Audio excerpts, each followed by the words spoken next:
Bob Letterman, is that correct? Okay, so it passes. Thank you. So that passes. So the special order at 8 p.m. Okay, please come to order, Andrew. At 8 p.m. Okay, we need to do it in order. At 8 p.m. is the special order for the budget. Okay. The next item on the agenda is the LSD radio report. Hello? And that's being brought by, I think, Serene. Point of order. Yes, Bob? Actually, when we left off, that motion had been brought by Carolyn Bird, the motion to rescind.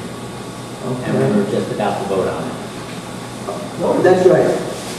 Yes, it is.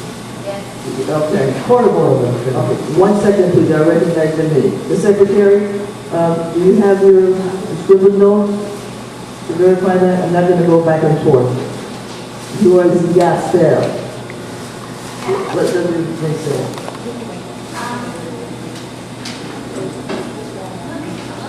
Okay. She's looking, she's checking out.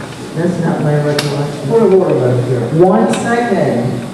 Madam Chair, a point of order is timely, and I'm raising this in a timely manner. 1 second. I said, The chair needs to recognize points of order. I don't know what the chair is doing there, but it's a point of order is for. Just, you can't have into it. I said just a second, respectfully. I want to be in the minutes.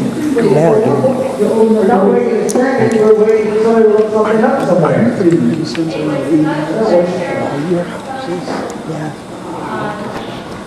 Oh my God.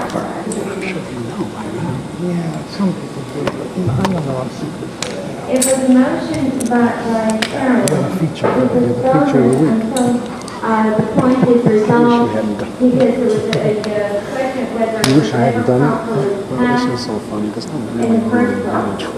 And the vote was 7-8, and that motion. Yeah, I like to do that way too. Then there was a Yeah, but it was motion by Mitchell Miller interesting that you said that you said he and said he the was vote going to be leaving was soon. 6-10, and that's I'm not it. necessarily Then there was a motion to I adjourn. please don't take it personally. I'm trying to, you know. You're trying to get out of it. I'm trying to win for the opposition. Now, what do you That's want to all. order? You The know, point of order, Madam but you Chair, have to make a is that splash. what this last was It's like PR. a point of order relating to the fact that no one had the motion that we were debating the decision on. However, the chair attempted to read it, but never got through. It was way too complicated.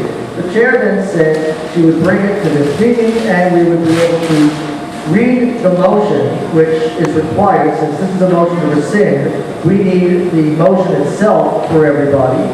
And so before we can do anything, the first order of business is we need to see the motion that we have a motion to rescind on. Yes, it was a very small print. Okay. But however, you're saying that there was a motion to postpone, right?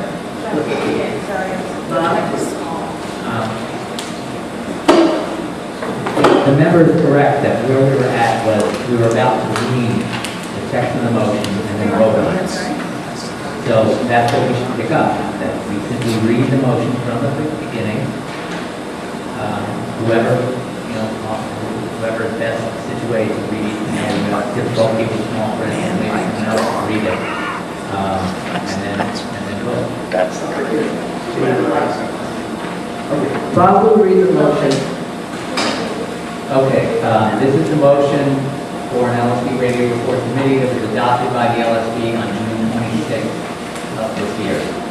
Whereas the bylaws in Article 7, Section 10 authorize the local station board to designate one or more advisory committees to serve at the pleasure, direction, and supervision of the LSP, therefore be it resolved that the WBAI LSP designates a standing committee, the LSP Radio Report Committee, to assist in the implementation of the present motion regarding the LSP's on-air report of its work and on-board and station matters to the listeners, and be it further resolved that this standing committee will consist of at least 2 LSP members as selected by the LSP, and that LSP members on the committee are responsible to ensure that A, the committee's reports and recommendations are communicated to the LSP by the committee chair. B, the committee fulfilling these purposes are set forth by the LSP. And C, the committee is working in a respectful manner that is consistent with the bylaws. Resolved that unless otherwise provided in this or a subsequent amendment or resolution, any listener or staff member of WBAI who has volunteered for the committee and who has attended the first 2 initial meetings or any 3 consecutive meetings thereafter becomes a member of the committee, that any non-LSP member of the committee will lose membership in the committee after 2 consecutive unexcused absences, and if so, they may regain membership after attending 3 consecutive meetings, when removed by 2/3 vote of the committee or when removed by majority vote of the LSP. Live monthly on-air reports will include brief updates on the work of the LSP, network, P&D, and the bylaws revision process, as well as announcements of board meetings and events, rotated and scheduled in such a way that it does not affect programs which air monthly, and be rebroadcast in its entirety without interruption and within 1 week for a nighttime audience on programs beginning after midnight. At least half of the time will be devoted to listener calls.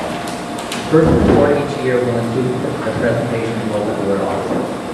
Members of the Pacific National Board, PND, aka directors, are scheduled for 1 hour on the report immediately after each quarterly in-person PND meeting, where a director's ability to participate is affected by the fair campaign provisions. An equal number of director members of the PND coordinating committee shall be invited to serve as replacements, with no substitute appearing twice until each coordinating committee member shall have appeared once or indicate their inability to appear. Invitations shall be offered in the following order: WPFW, KPFT, KPFK, and KPFK. In the remaining months, 1 hour of each report will feature 4 LSP members, joining alphabetically, except for directors. If anyone is unavailable, the next person shall be invited, and the first party may participate in the next regular report. No person shall appear twice in the rotation until each interested person appears once. The other hour will be shared equally by 2 committees appearing in accordance with the rotation developed in 2005, i.e. membership outreach and fundraising, followed by finance, management evaluation, and programming, except that the finance committee shall also report midway through the budget process in July/August, and the committee conclusion and the community advisory board annually. Where a chair is unavailable, the secretary may serve, where both are unavailable, the subject committee may choose to elect a 3rd representative or move ahead with 2. Consistent with the fair election campaign rules, no listener member who is eligible to run for election shall participate in any on-air report as of the day nominated open. The committee shall meet once to plan each program based on the dates designated by the program director. The radio committee shall meet before each scheduled broadcast date to plan the program and to designate 2 or more persons who will be responsible for implementation. If for whatever reason the plan cannot be implemented, the committee should be promptly informed and consulted on how to deal with the problem. In the absence of a decision by the committee, the implementers will consult with each other to seek a solution. The implementer's primary responsibility is to act in good faith to fulfill the intent of the plan. The board secretary shall be responsible for its promotion. That's it. Okay, now, when I point of privilege to the Assembly, Madam Chair, in one case there, it should read live monthly on-air LSB reports. And can we hear the last paragraph again? The committee shall meet once to plan each program based on the dates designated by the program director. The radio committee shall meet before each scheduled broadcast date to plan the program and to designate 2 or more persons who will be responsible for implementation. If for whatever reason the plan cannot be implemented, the committee should be promptly informed and consulted on how to deal with the problem. In the absence of a decision by the committee, the implementers will consult with each other to seek a solution. The implementer's primary responsibility is to act in good faith to fulfill the intent of the plan. The board secretary shall be responsible for its promotion. Okay, I started to say, if my memory serves me correctly, did we combine those? Very soon. Did we combine those? How many minutes were on this? I'm trying to remember. Total of 20 minutes, correct? If my memory serves me correctly? It's a total of 20, yes. Right, and did we used up some time? On the decision, that's what we're pretty much out of time on the decision. Right, so we used up the time. So going by this, we have no time left after the decision. after the decision, okay. So we're on to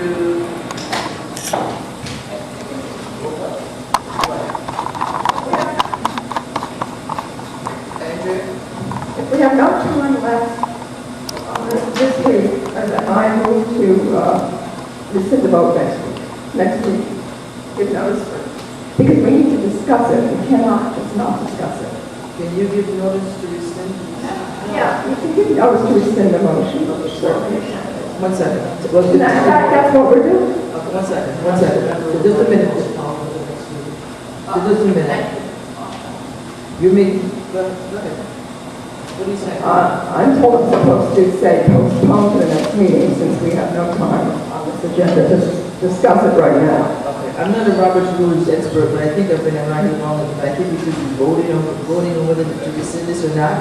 Okay. One second. I second the motion to postpone to the next meeting. Okay, I heard Lisa and Bob.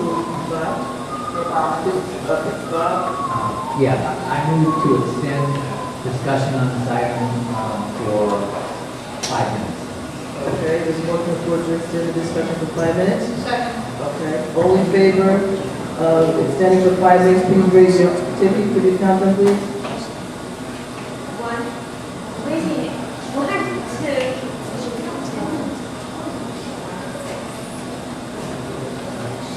Okay. 9, 10. Watch the wires. 10, okay, all opposed? I heard 10 and I heard 11. Please raise your hand straight up. It's straight up.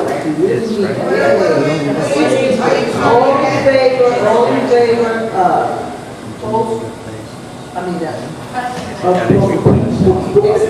I'm extending, I mean, for 5 minutes. But could you, please put them right up so you can count.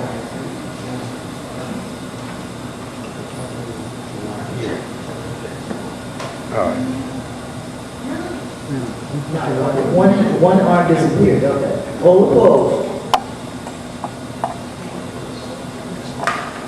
2, 3, 4, 5. Okay? Motion passes, extended for 5 minutes. Order. Yes? Motion fails if not for 2/3. Okay. Oh, I see. Yeah, oh, but I used to have one. Yeah. Alrighty. Now, but the main motion, Make a motion to extend for 20 minutes? okay, there's a motion on the floor to extend for 10 minutes. 20. I mean, 20 minutes. I didn't hear a second. Okay? All in favor of extending for 20 minutes, raise your arms right up, a real 60s fist, right up. Okay. 1, 2, 3, 4, 5, 6, 7. All, slower than 40 minutes. 40 minutes. 40 minutes. all opposed 20 minutes. for 20 minutes. All opposed, raise your right up. 1, 2, 3, 4, 5, 6, 7. 7. It's a tie. Right, anyway. Okay. It's irrelevant. Okay. Okay, now, we're ready to So we go. move to postpone, right? Yeah, that's the order. Okay. The motion on the floor to postpone has been seconded. All in favor of postponing, please raise your arms right up. Whether it's 50s, 60s, 40s, 50s, whatever fish you want to use. Tippy, you're my eyes. I'm wondering, the only thing that does it. 1, 2, 3, 4, 5, 6, 7. Did I say opposed? No. All opposed? All opposed, straight up. 3, 4, 5, 6, 7, 8. 8. 8, 7 to 8. Go 7. Okay, that went, Fails. okay, that fails. A point of information. Okay, Andrea. Does that mean we don't discuss this matter? There's a lot of things to discuss. There was, if you remember, at the Adam Clay Public Office Building, there was discussion. I think people just forgetting. So that's where we are right now. I don't All in remember, favor? I only remember attempts to read the motion. I don't remember any discussion. I can't help that, Andrea, but this is where we are right now. So all in favor? Yes? We're voting to rescind the motion. Correct. And then there's still room on the agenda for discussion of other motions, correct? Correct.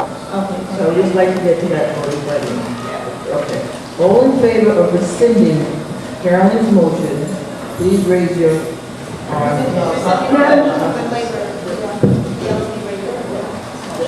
The LSP radio report. Excuse me, Madam Chair. One second. Who proposed the motion was made? With the motion to rescind, The motion to rescind. my recollection was that was Karen, I remember that initially. But that's what I read. Yes. Okay, all in favor of postponing the motion? Very ready.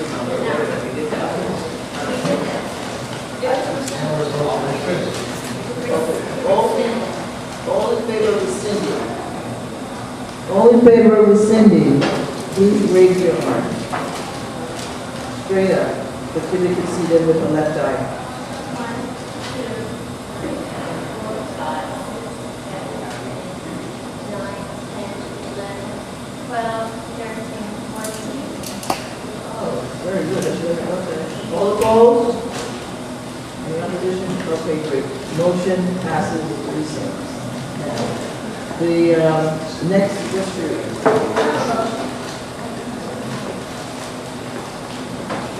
You do, yes. I have a motion with regard to radio committee report. And have a copy already. Okay. All right. May I get a copy? Yeah, there's a pretty small print. Okay. Then I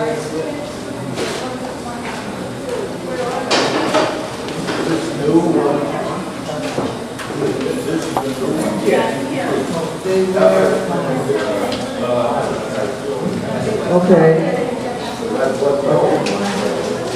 Little house, everybody get this. Okay, folks.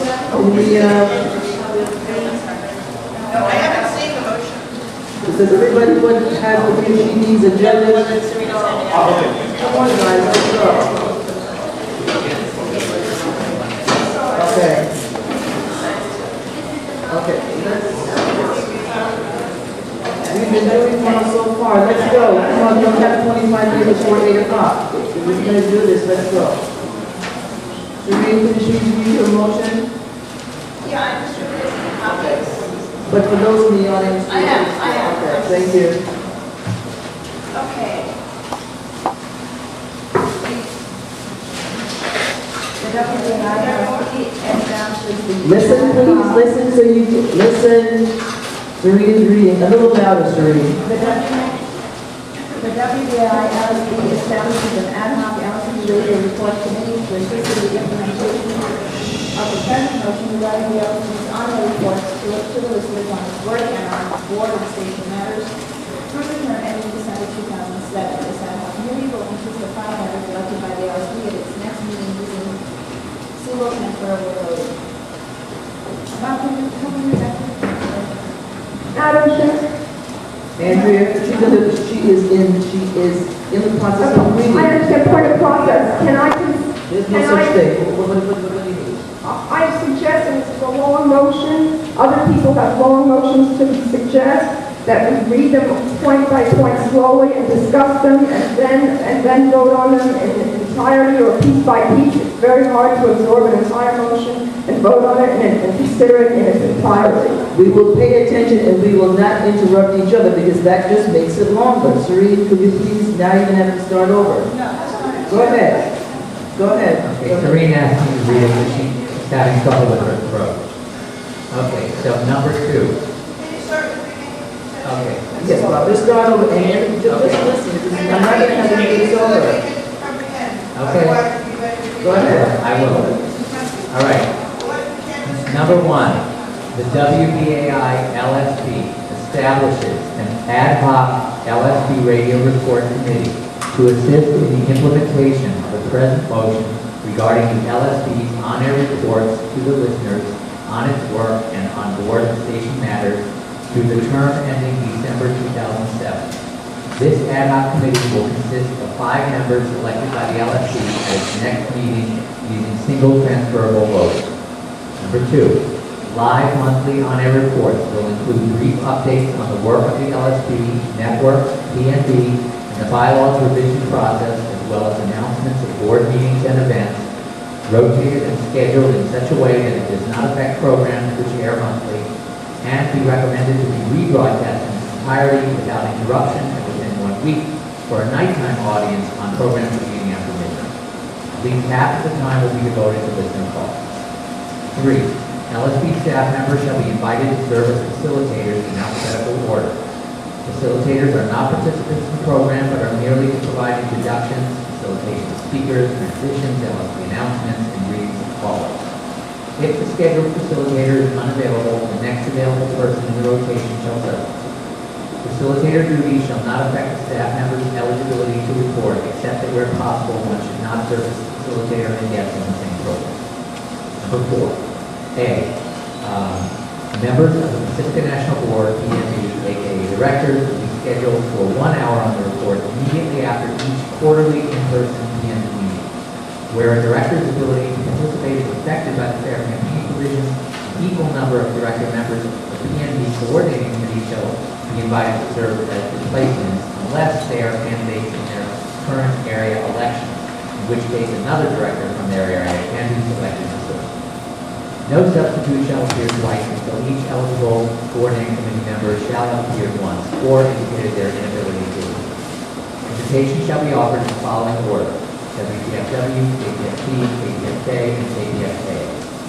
In programs for PNB members, the second hour shall be used by committees as per section 4C below. Section B. In the remaining months, 1 hour of each report will feature 4 LFP members running alphabetically except for directors, except as modified by section 5 below. If anyone is unavailable, the next person shall be invited, and the first party may participate in the next regular report. No person shall appear twice in a rotation until each consistent person has appeared once. Section C. The other hour will be shared equally by 2 committees appearing in accordance with the rotation development 2005, i.e. membership outreach and fundraising, followed by management evaluation, programming, except that in the next report, only the Finance Committee shall report to provide an update on the budget process and the Committee of Inclusion annually. The subject committee's chair shall represent the committee along with a second representative elected by the committee. When a chair is unavailable, the secretary may serve. When both are unavailable, the subject committee shall elect 2 representatives. 5. Consistent with the fair selection campaign rules, no listener member who is a candidate or prospective candidate for election to LSP shall participate in any on-air report as of the day nominations open and until the election period is completed. 6. The ad hoc radio committee shall meet once to plan the program based on the dates designated by the program director and to designate 2 or more persons who will be responsible for implementation. If for whatever reason the plan cannot be implemented, the committee should be promptly informed and consulted on how to deal with the problem. In the absence of decision by the committee, the implementers will consult with each other to seek a solution. The implementer's primary responsibility is to act in good faith to fulfill the intent of the plan. The ad hoc committee shall also designate a member to coordinate the scheduling of upcoming shows with the program director. The LSP secretary shall be responsible for each program's promotion. 7. The next program will, as per sections 4A and 4C, feature 1 hour with PNB members reporting on the July 2007 PNB meeting and 1 hour with representatives of the finance committee. That program will be facilitated by the next available LSP staff member in alphabetical order, following the LSP staff member who last served as facilitator as per section 3. Until the election of committee members occurs, the LSP chair shall act as the implementer and scheduling coordinator as those responsibilities are outlined in section 6. Okay. Do I get a second? Okay. Discussion? Doreen, could you motivate your motion, please? Sure, we passed a motion about 2 months ago in June. Your mic, Yeah, actually my mic is on, my voice is not really great and it's hard tonight. Is this better? So the little quiet so you can hear you. Go ahead. Yeah. The motion that we passed in June, I think left out information about the facility that was missing. I'm sorry, I don't have all my notes in here. The facilitator that was missing, there were some other things that had come up during the course of the year. This motion, I believe, addresses anything that was omitted in the previous motion and allows us to move forward with the process of providing information and getting necessary feedback from the membership. So I would urge folks to support the motion and move on with the meeting. Okay. We now have, we We have 8 minutes left of the 15 minutes. Anybody else would like to speak? Okay. I saw you.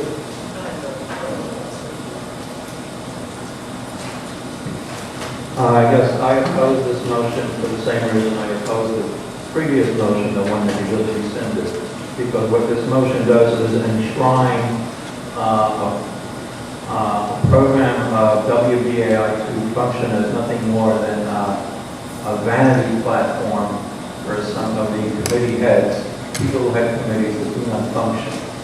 And I think it's pretty atrocious that you come up with such procedure when WBAI more than ever needs some creative programming. And here you're trying to stick us with this completely dead programming that nobody is going to want to listen to. It's completely beyond. I can't imagine why anybody would want to hear an hour of committee reports for committees that do not function. So if your ego is gratified by doing such a thing, all power to you. Anybody on that side? I'm going to side. Here, here. Okay.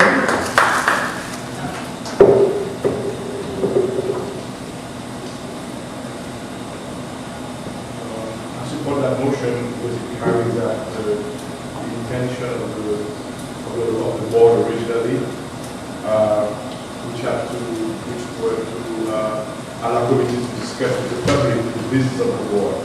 People started finding boring, maybe they should turn to that.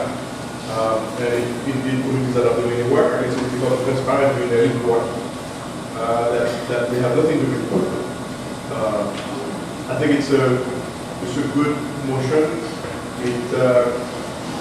It carries on the elements that will make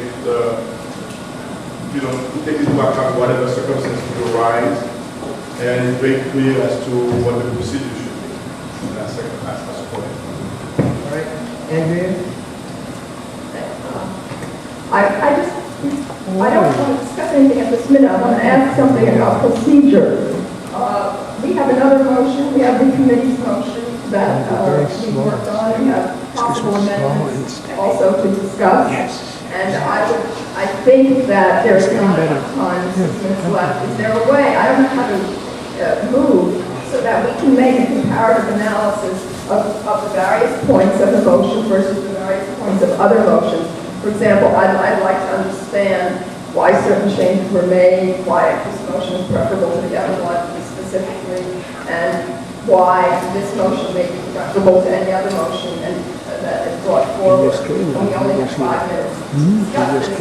This is a very important program. It's the only way we can communicate with the membership, and I don't think it should be treated lightly by this board. He just came. Okay. Anybody else? Oh, yeah, no, he just came. Have a substitute motion. I only been here 2 minutes. Offer your substitute now, if you don't have any time. Yeah, I can offer it now, but I would like it to be discussed. People in the LSB Read, go ahead, Andrea has the floor. I can read the motion, but I also would like it to be Don't take up the discussed. time that you're reading the motion, somebody's your substitute. Martin. Okay. Martin. Radio committee motion. This one was worked on by the entire radio committee. Whereas, Do we have copies of that? whereas the purpose of the LSP program is to report on the work of the board on issues of concern for the station, be it resolved that monthly on-air reports will have LSP staff members invited to serve as hosts in alphabetical order. Hosting duties shall not affect staff members' eligibility to report, except that one should not serve as a host and guest on the same program. The first report of the year will include presentations of the local board officers and members of the Pacific National Board. In the remaining months, 1 hour of each report will feature 4 LSP members who have not already appeared, running alphabetically. If anyone is not available at the time of his or her alphabetical rotation, the next person can be called, and the first person party can participate in the next regular report. LSP members who are active on committees shall report on their committees during their regular time on air. The time allotted for reports will be 2 hours, which will include brief updates on the work of the LSP and its committees of the Pacific Network, the PNB, issues of significance, and announcements of board meetings and events. At least half of the allotted time devoted to listener calls. In an effort to provide greatest outreach to each listener, the committee will explore several formats and scheduling options. The LSD Radio Committee recommends that if its live on-air report is rotated throughout the program schedule, that it be done in such a way that it does not repeatedly affect the same program. Consistent with the Fair Election Campaign rules, no listener member who is eligible to run for election shall participate in any on-air report as of the day nominations open. The radio committee shall meet before each scheduled broadcast date to plan the program to designate 2 or more persons who will be responsible for implementation. If for whatever reason the plan cannot be implemented, the committee should be promptly informed and consult on how to deal with the problem. In the absence of a decision by the committee, the other implementers will consult with each other to seek a solution.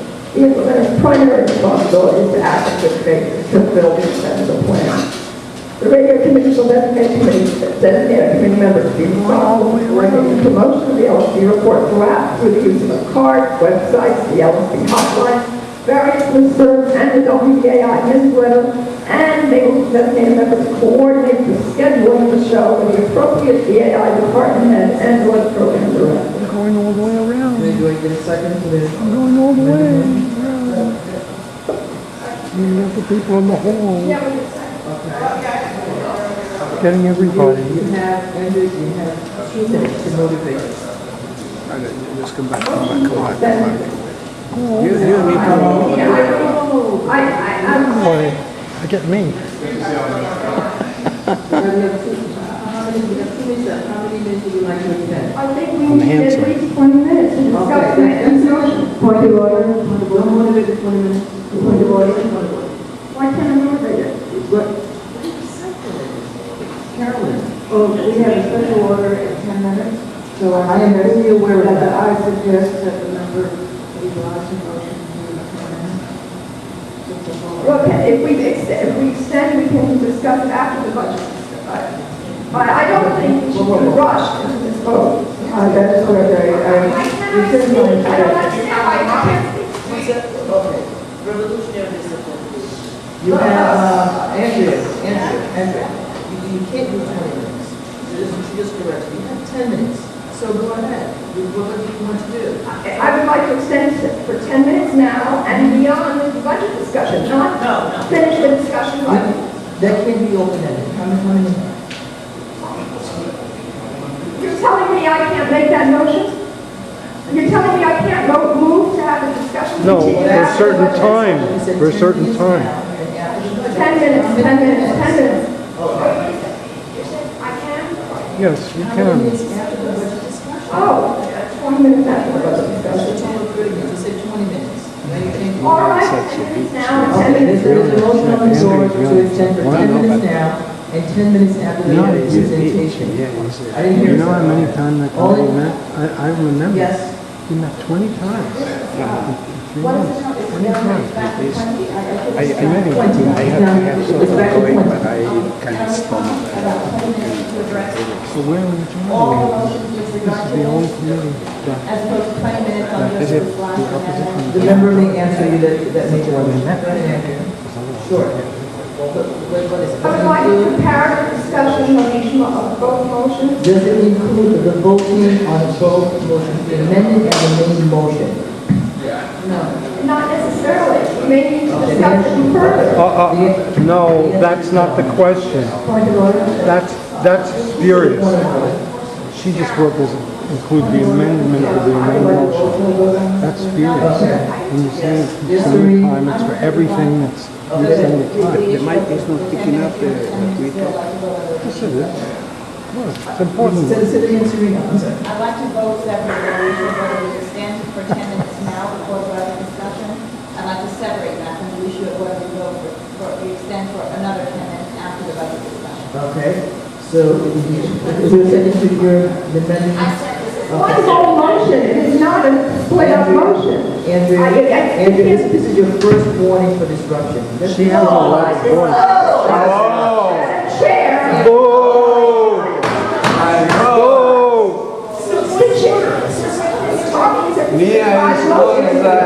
She said that she doesn't. She has the right to do that. No, she doesn't. Point of order, Madam Chair, that's what I was making. The motion It's 10 minutes now and 10 minutes after after the budget. Madam So, Chair, that's one motion. Don't interrupt me. So, she wants to vote first on the 10 minutes, which we probably use it at this rate we're going first, right? And then 10 minutes after. That is perfectly in order. Madam Chair, I do not think you understand. Point of order. Point of order. I want to intimidate my board member. By threatening to cite her for obstruction when she's behaving properly. This is not acceptable behavior. Okay, you decided. Okay. Madam, Yes, ma'am. I think you misunderstand the motion. The motion is not part A, 10 minutes, and part B, 10 minutes. The motion is 20 minutes. You can't divide it. Listen. And Bob isn't helping. Bob, Oh, God, Bob isn't helping. that may be divided, right? She doesn't understand dividing and Bob, hello? A motion that has two parts to it. And No, it's- body control is divided by a majority vote. Okay. So, But this motion has one part. Point of order, the motion All right, they was did it. for an extension of 20 minutes. okay. And then it was pointed out that there is something on this agenda that says we have a time-specific discussion. I am aware of that, and we're using that, just one second, okay? Let's not filibuster this, I've heard all the arguments. There's an amendment to that, to divide, all in favor? Point of order, Madam Chair. Point of order, Madam Chair. You can only divide something if the parts can all stand alone. Now, if, Where does it say that? Read that. oh, you want me to go into Roberts? We can go into Roberts, yes. Okay. Hold on, then. So they are divided. Makes it easy.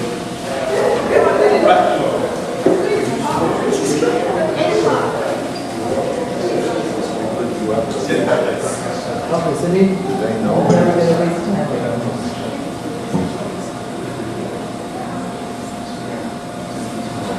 Do you have your Robert's rules? Anybody there with Robert's rules? Hello? On this side, anybody has Robert's rules? What page are you looking at, Arnold? I'm going to 68 and 106.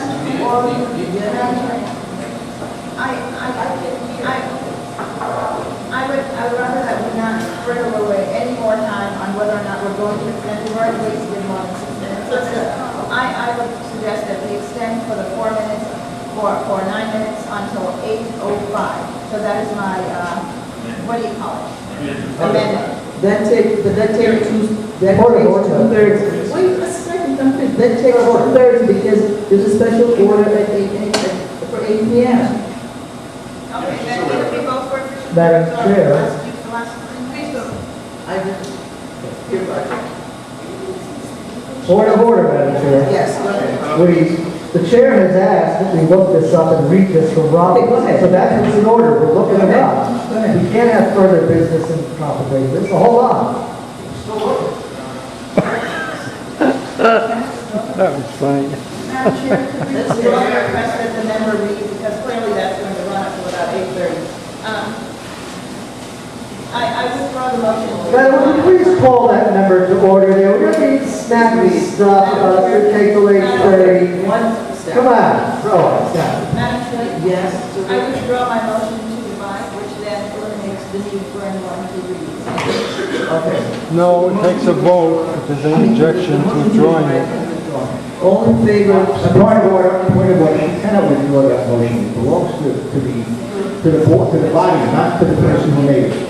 The body now has to vote whether that motion should be withdrawn or not. I think the chair would divide.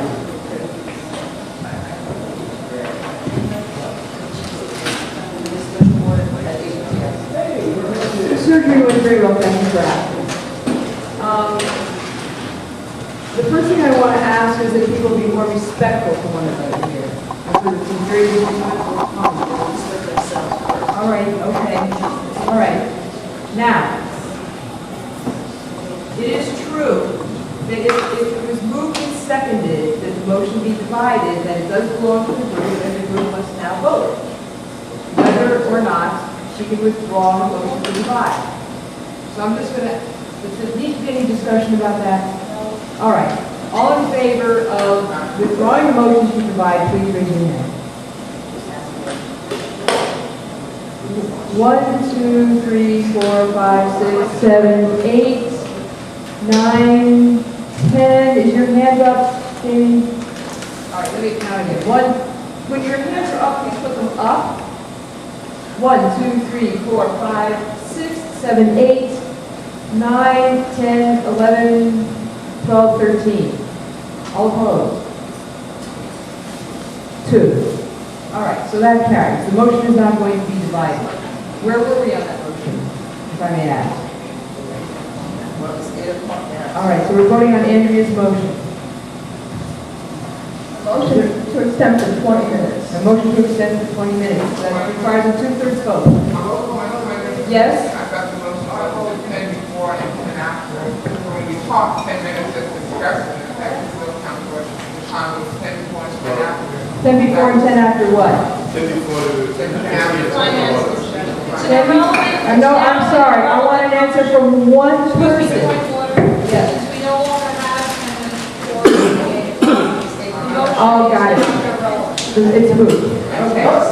So it would be in the motion, the next order of business on the agenda is, there's a special order. You're saying that we're going to change the agenda, we can do that by a 2/3 vote. Yes, point of order, if we vote to extend, but it requires 2/3 anyway, and you can push it past that. We're allowed to do that. Yes, we are. Yes, we are. Thank you very much. All right. All those in favor of extending by 20 minutes, 10 minutes before the discussion of the budget? And just 20 minutes. Oh, just 20 minutes, okay. All those in favor? All right. There's been a request for a roll call vote. Is there any objection to a roll call vote? Yes. On a motion to extend the time? All right. Yes. My understanding was that the motion very clearly stated 10 minutes before. That was the motion. Okay. Yes, Andrew, what was your motion, please? Please, Andrea has the floor. Andrea has the floor. I just asked her, what is your motion? Please, Andrea, what is your motion? My motion was to extend for 20 minutes because, No, I when. speak, since I have the floor. I want to And know. I would like to speak, and it was 10 minutes before and 10 minutes after because there were 10 minutes before the budget discussion. Now that the budget discussion starts now, the motion is to extend for 20 minutes after the budget discussion. Was your motion, We have excuse me, was that motion seconded, 10 minutes before, 10 minutes after? Okay, then then if you want to withdraw it, the whole body has to vote for it to be withdrawn. You have to withdraw, okay. All right, we're voting on the original motion, which we are voting, excuse me, we are now voting on your motion, which was to have 10 minutes before, yes. The original motion was to extend for 20 minutes. And then it was added later that, well, we don't have 20 minutes because of the budget discussion. And then it was added and suggested later that it was. And that was seconded? All right. But the original motion was 20 minutes. All right, but we have to vote on the amendment first. But you just rescinded. No. We just rescinded Sari's motion to divide the question. All those in, I'm sorry, all those in favor of dividing the,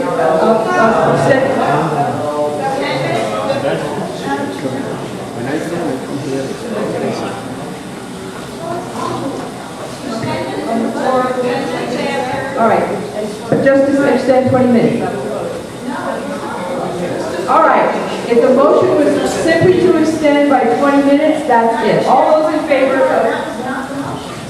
That was the original motion. All in favor of extending by 20 minutes on this, whatever subject you were discussing, please raise your hand. 1, 2, 3, 4, 5, 6, 7, 8. Is there any objection to having a roll call vote? Yeah, please, raise your hand and wait to be.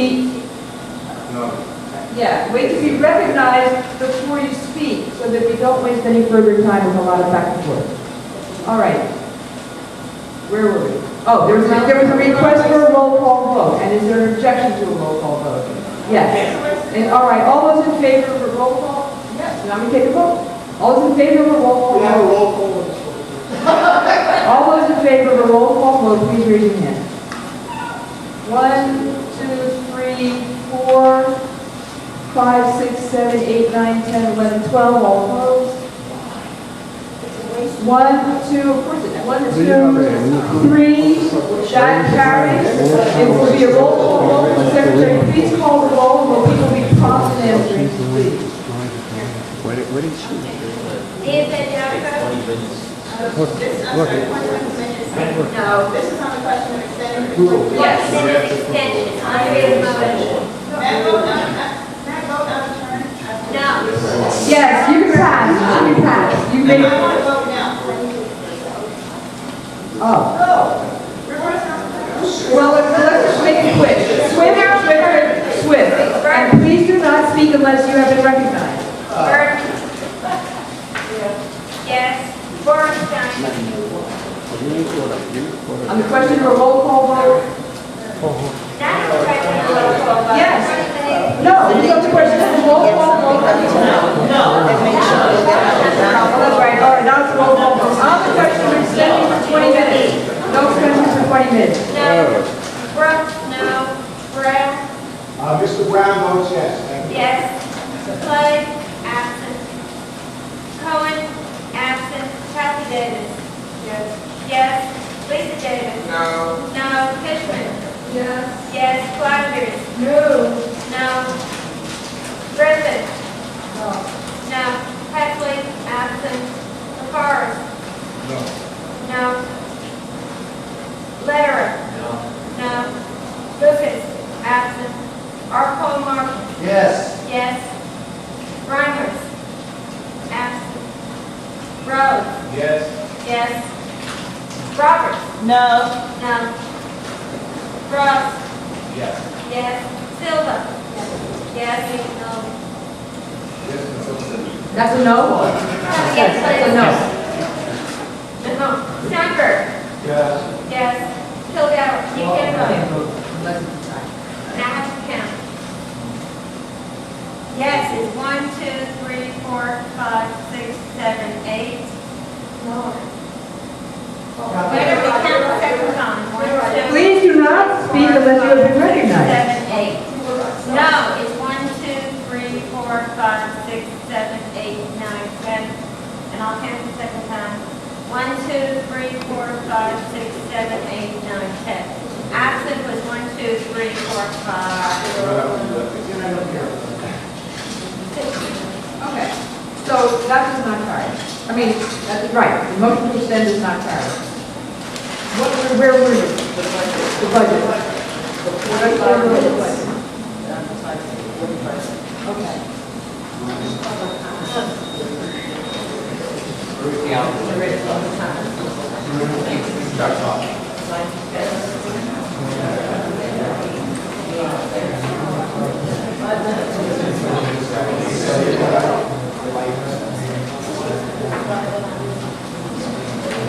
Madam Chair, Yes? how much time is allotted to the budget? 45 minutes. And when was that decided? Earlier in the meeting, and this is time. This is a continued meeting.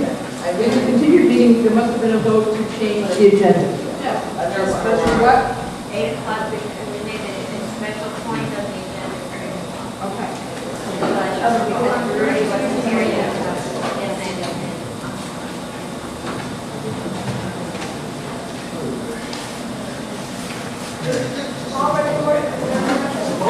Okay, everybody has a copy?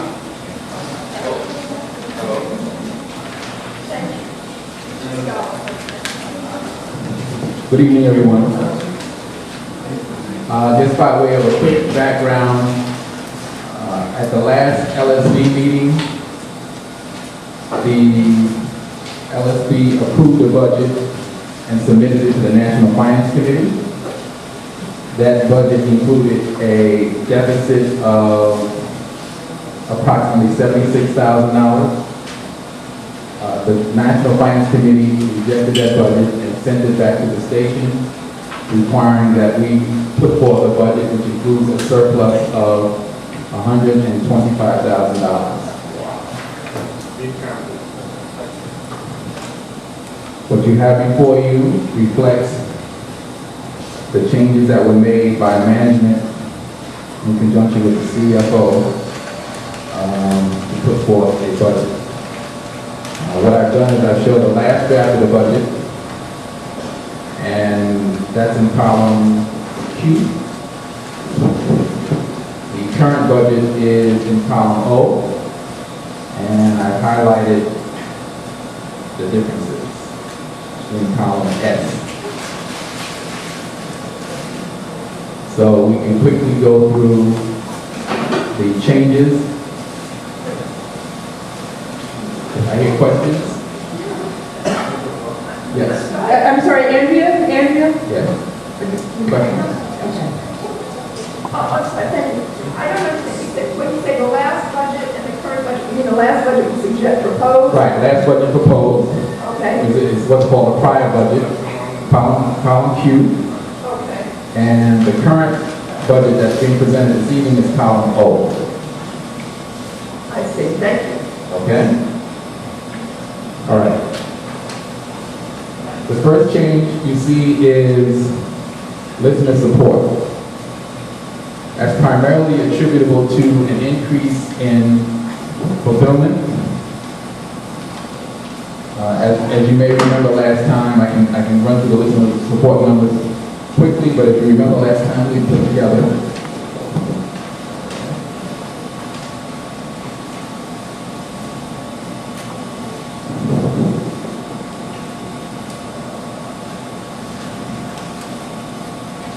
we showing listener support.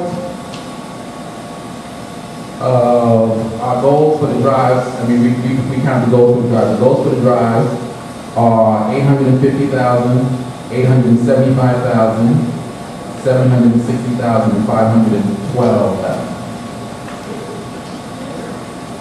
That's not detailed. I'm just giving you some numbers. I'm giving you information. Those are goals? Those are right. Those are goals For the coming year? for the coming fiscal year. Yes. Say those again, sir. 1 second. Let me get 850 for the fall drive.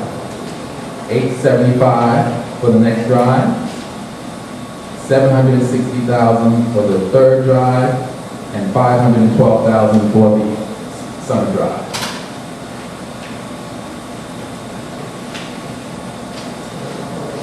Those numbers are relatively unchanged. I think we had a $10,000 increase in a $12,000 increase in the summer drive, but those numbers remain primarily unchanged from the last draft of the budget. The major contributor to our increase in listener support is fulfillment. We are working with a higher fulfillment rate, and Robert can speak to that, but right now we're looking at fulfillment rates of 83% for the three major drives for the year and 84% for the summer drive. So we're not anticipating more pledges from listeners, we're just working with a better collection rate. There's going to be an effort to get the premiums out, do all that can be done in order to get people to pay their pledges, essentially. The result of that change is increasing listener support by $152,000. There's a small increase in the corporate match. The other big change is grants income. You have some background on that? Well, basically, I mean, we have $125,000 initially, right? Okay.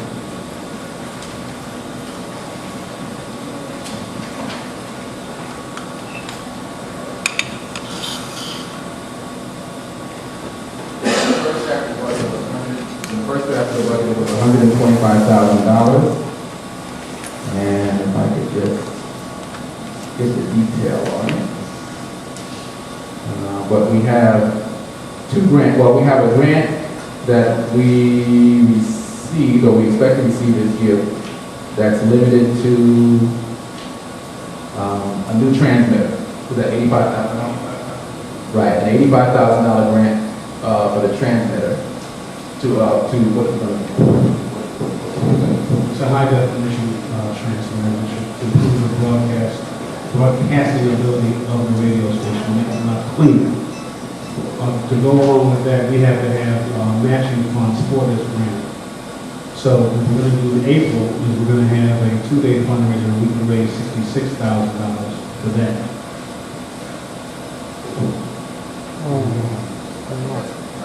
So those are the two primary additions to income on the grants line are $85,000 for this transmitter grant to do high def, and then a $66,000 matching funds, which adds up to $151,000. Excuse me? Question? Is that transmitter in the budget? Yeah, part of the expenditure is in the budget. What you'll see is that, since we're on the transmitter, if you go to the bottom section on page 3,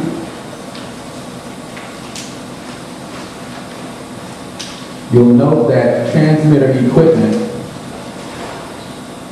the expenditure for that line increased from $2,500 to $27,500. So the first payment for the transmitter of $25,000 is in this budget. And the other reason, the other issue that you'll note is that the excess now has moved up to $250,000. So the difference between the $151 and the $25,000 is about $126,000. But that's money that we can't spend for anything else.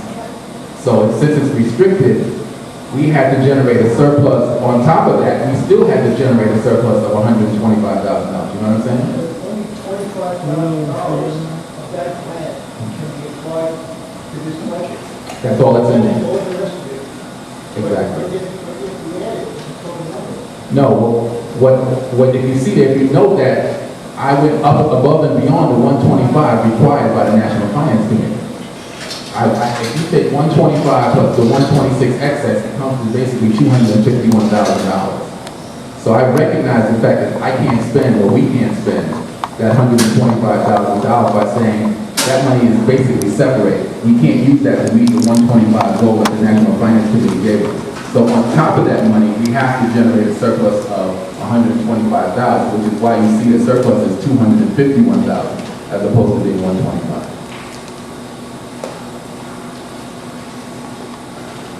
If you go back to page 1,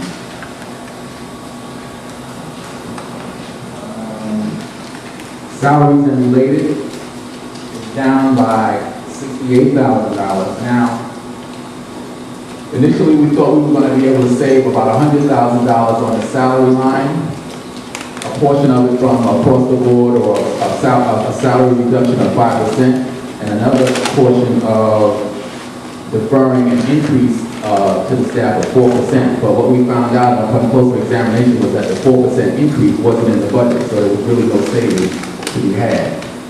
So all you see here is the savings from the 5% salary reduction.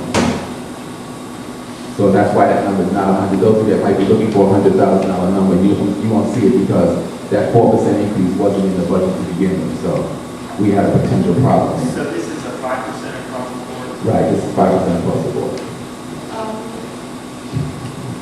Does that also include from management through to all the staff? Does that include everybody? Well, the motion that the LSD passed was that except persons who did not receive a raise in the last 2 years.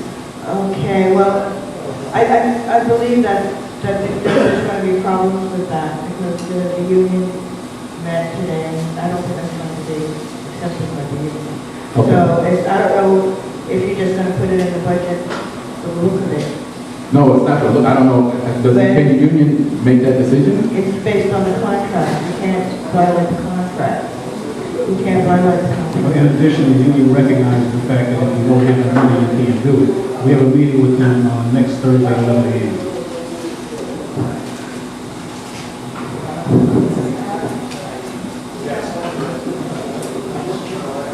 I want to say that if there are members of the public who want to ask questions, please feel free. Raise your hand and I recognize you. Yeah, I just, Okay, Ray, and, oh, yeah, remember, what? correct. Steve was already. I just have one more question about the fulfillment. It's wonderful if our fulfillment rate goes up, but you only mentioned one method of raising the fulfillment rate, and that's getting the premium drop faster.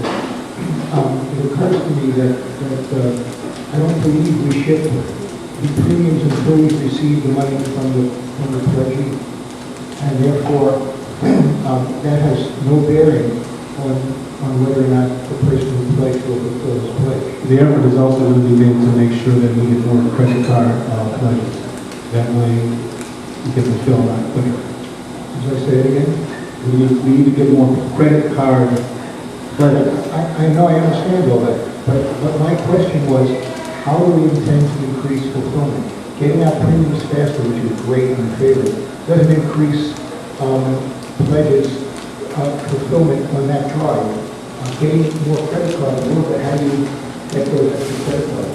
Well, we get cards on the air, and we go through a organized program of trying to make people aware that they can pledge with the credit card and give them an incentive, like if you pledge with a credit card, we'll offer you a free gift along with it, and we'll try to bring it like that. That's reasonable. Ray and Jamie.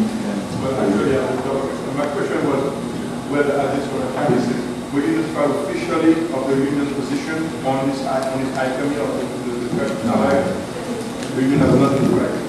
That's what I'm saying. We have a meeting with them next Thursday at 11, and then they will give us their recommendations. But are they aware of They're aware. voting on this issue today? Well, they are aware of what the budget is. They're aware of what we're proposing, and they're going to counter with their proposals on Thursday. And I have a quick question in terms of the fulfillment. There was a long-standing plan, or idea from Mark Sorrell, to have board members and other small people, invite them to consider doing that. We thought about it, but if there are any board members who want to do it, we would sure welcome them. Hi. Okay, thanks. My question concerns the listener support line. The new number is 2.592 million. Does that include any money besides, in your calculations, does this include any money besides that which comes from on-air fundraising? Well, that's part of the fulfillment as well as two mail drops, local mail drops, not national. Okay, so there's $100,000 in mail drops that you're hoping to get? No, actually 50. 50? 50, man. Okay, more. I'm trying to be conservative. All right, yeah, because by my math, if you say you get $50,000 in mail drop, then the fulfillment rate you're looking for, it looks like it's closer to 84 or over 84%, which, I don't know, to me is quite a spread. How do you,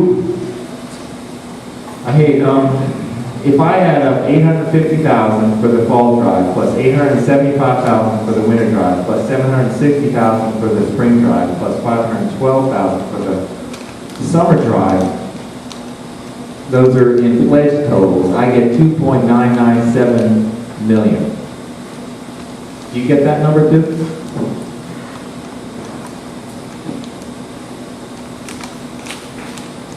And then if we're shooting for a number of 2.542 million in listener support from fund drive, that's the 2.592 million less $50,000 to come from mail drops. That would be a total fulfillment of 2.542 divided by 2.997 equals 84.8% fulfillment rate is what this budget calls for.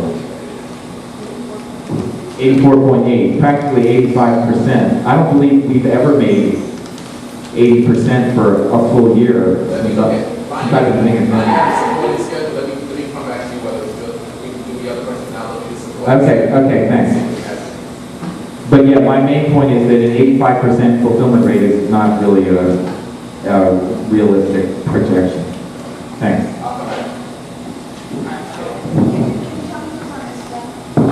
Next, please. We go 1, 2, Carol. Stephanie, Towards the issue of listener support, I just wanted to suggest that sometimes I hear it emphasized, but I think it should be emphasized more, that people can pay, if they want a premium, that they could do spread it out, like do monthly payments and sometimes monthly installments. And sometimes that's emphasized, but I don't think it's emphasized nowhere near enough because a lot more people could get more like myself, even if they understand that they could pay $5 a month or $10 a month and be having a credit card that's still guaranteed income coming in like that. So I think that needs to be emphasized much more than it is. Okay, who's next?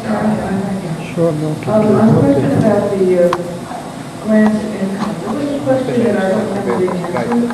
Grants that should have, money should have come in BAI. Very bad tripod. I hate this tripod. Somebody was buying the tripod. No, it's horrible. It's heavy. I'm sorry, it wasn't a grant, that room was spreading through the station like wildfire. It's a donation, there was no money, it was equipment donated by Manhattan Neighborhood Network to facilitate the WBAI cable program. Right. So the sound is equipment used by the sound galleries in order to assist putting WBAI on Manhattan News Network. I forgot what the name of the show was. The show was Manhattan Neighborhood Network. Radio Vision or something like that. There was no cash, despite rumors to the contrary. There was no cash given to anyone at the station. And was it put out in writing that it was? Well, I saw the letter. No, I mean, Okay, we can provide that. And my second question has to do with the website. How much did we earn per website last time? Is the new website ready to go? BAI up and running and working well? Well, in terms of the revenue, last time we had problems this year, but I think, well, I didn't put you on the spot, but when the website was up, we did do pretty well with the website, right? In terms of, Yeah, in the past, it's made, I believe, up to 60 or 70,000 a year. Between 60 and 70,000 a year prior years. It's been about 2 or 3 years before we got that kind of. And is it running now, up and running? It's running one, yeah, we just had a meeting with the IT people, and we are going to make sure the website is secure, put all of our premiums online, and start an aggressive campaign trying to get people to purchase from the web. So I'm sorry, when will it begin in this year? The 50,000 is projected for when? 50,000 is projected for the next budget. Okay, but you're not sure. I mean, you're not sure date. Not right now, no. Okay. We had a meeting like that.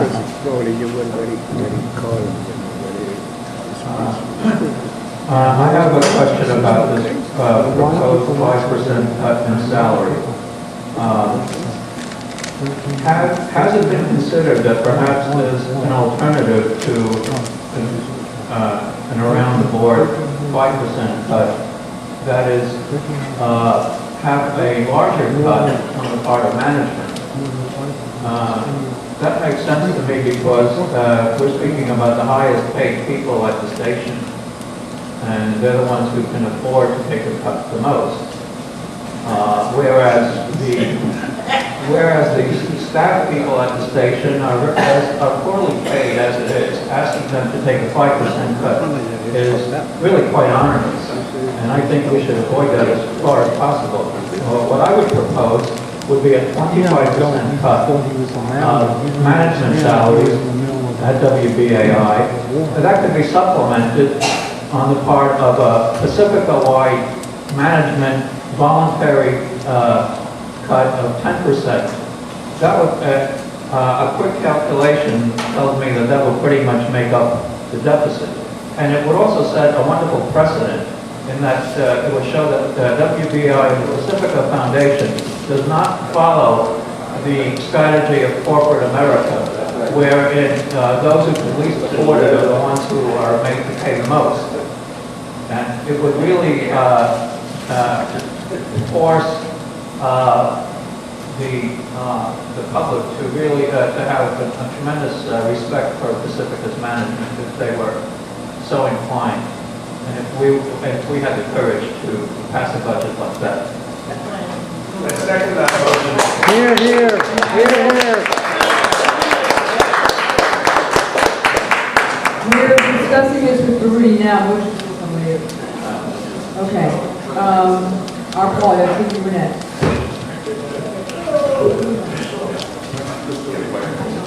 Okay, I have to say, I'm a little bit, I'm kind of worried about this because I mean, we're saying that part of this is going to be a couple of mail drops where we're going to do very well. Okay, maybe.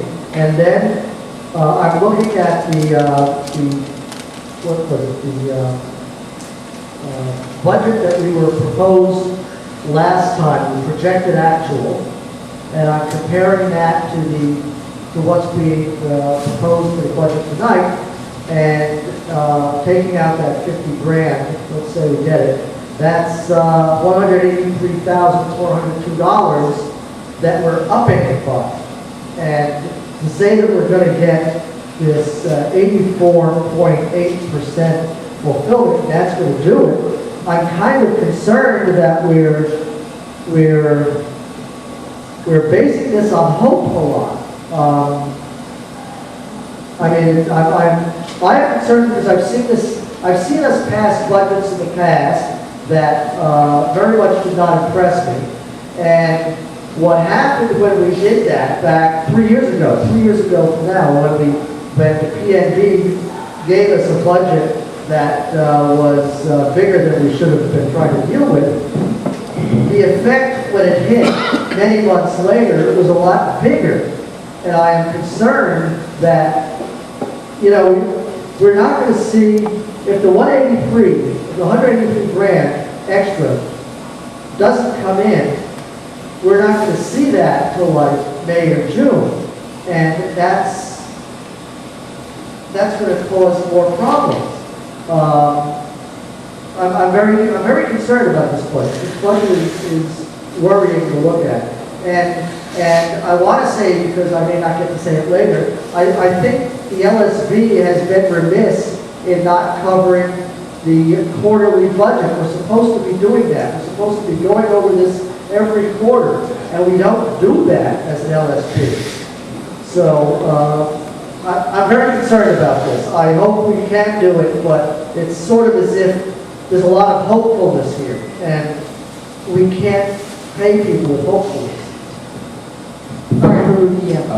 Two things before we go to the next question. In terms of listener support, it does include $90,000 from 2 mail drops, and $90 and $10,000 from putting a request in the ballot for people to make donations when they return their ballot in order to support the station. So there's $100,000, 90 from 2 mail drops, and $10,000 from a request that will be included in the ballot to ask listeners to support the station when they return their ballot.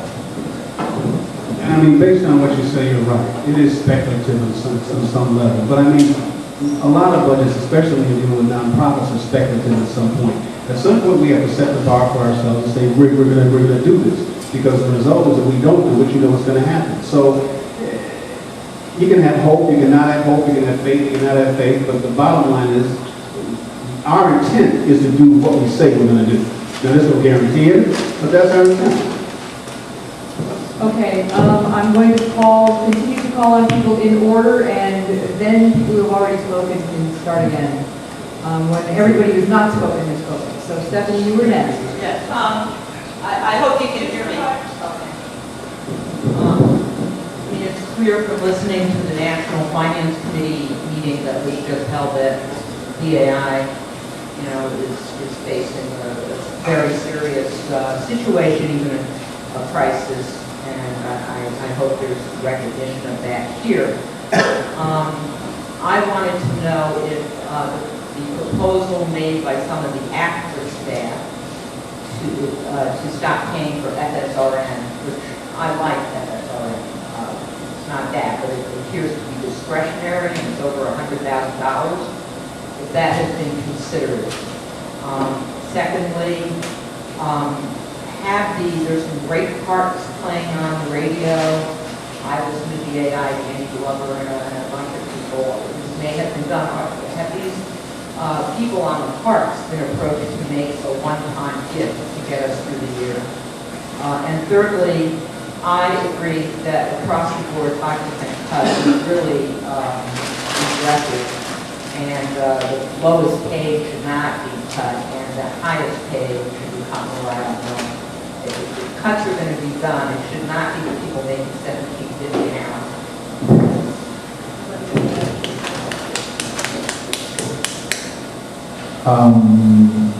Progressive tax. Let's see. A lot of comments. Yes, Serena, Mr. President. Sorry. I thought that next was Lisa. Oh, I'm sorry. Bertha, when was your hand up? Serene, and then Marion, and then Bertha. No. So you after Bertha, or you after Serena? No, you spoke both ones already, so. Right, I want to call on everybody that hasn't spoken first. A question to, I'm glad to hear there's a national meeting today, and I'm not asking for any strategy to reveal, but what was the decision that is to be shared with on the issue of 5%? Should we state that? So.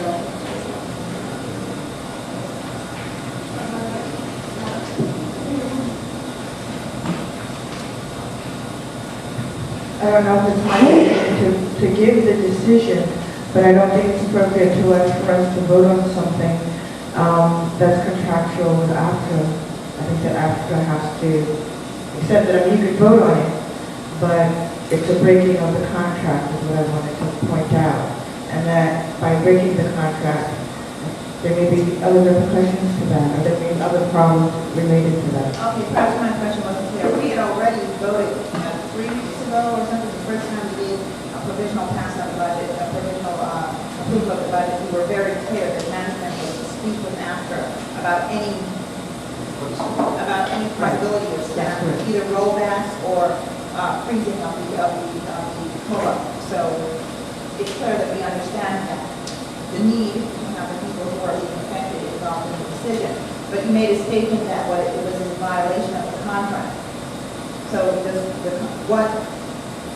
again, without revealing information that perhaps needs to be kept within the bargaining unit, are you saying that the decision made today was it an after-wide meeting, or is it? Well, I don't really agree to say anything else. I think that they... Can I just say one thing that... Right, let me just say one thing. The 5% is a 5% reduction in salaries. Across the board, a couple of positions, really, that's not even what we're voting on. All we're saying is that we cannot afford the amount that was proposed for salaries that has to be reduced by 5%. Now, how they get to that 5% savings, to me, I think we can pass as a board, and the union and management work out whatever needs to be done. All we're saying is that 5% has got to be cut. So I think it's the board's position to say what we can afford. Now, how the savings is achieved might be negotiated between management and the union, but it's our responsibility to say that management presented us with a budget with what they think we can afford, and we say, you're right, you can afford this. Now, how they achieve that line for salaries, that might be a point of negotiation, but to me, it's not breaking the union to say we can't afford to pay all the people the current salaries they're currently being paid. I disagree, because the specific language that Mr. Adams presented a couple of meetings ago upstairs, maybe, I don't know, it's all beginning to blur, was we were talking about a 5% rollback of salaries, and we were talking about 4%, the COLA increase deferred. Right. And I want to be clear that any rollback is a temporary rollback, that folks are owed that money and they will get it back. So maybe, I mean, just in So terms wait, of. Ruby, let so if his proposal was. Excuse me, your people only speak when called upon. This room can't maintain separate conversations. If the proposal was specific to those, to the funds being generated by those two actions, and one of those actions is off the table, I know that I'm unlikely to vote for a budget that calls for cuts, and we don't know where the cuts are supposed to be coming from, but just says there will be salary cuts. Furthermore, I am, to say the least, extremely disappointed that after looking at a budget that had salary increases, that had salaries that first had no planning at all for leave, for vacation, for sick leave, for holidays, and going through that in committee meetings and going through it in a previous board meeting. It turns out that the revised improved numbers didn't even include the COLA, which was, agreed upon, in a contract 2 years ago or something. I mean, how do you plan a budget that doesn't have a cost of living adjustment, that doesn't have the required adjustment? What were they using for the numbers? I mean,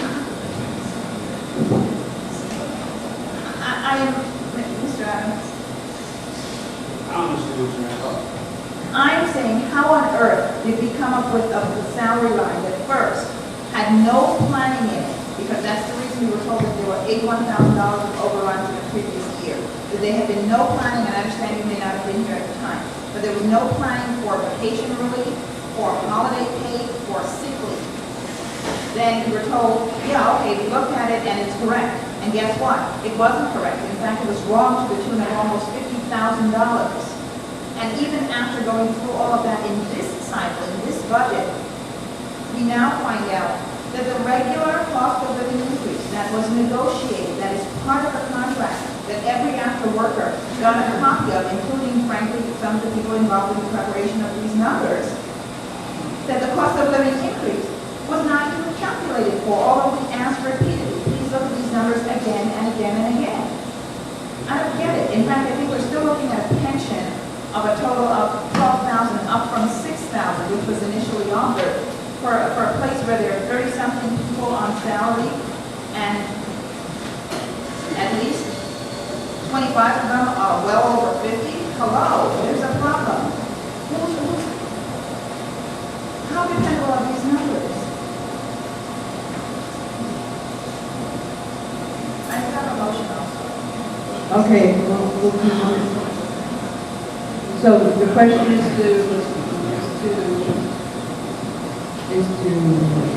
Can I'm trying to move the process forward.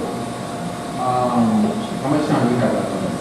we have left on this 8 minutes. 8 minutes, 8 okay. minutes.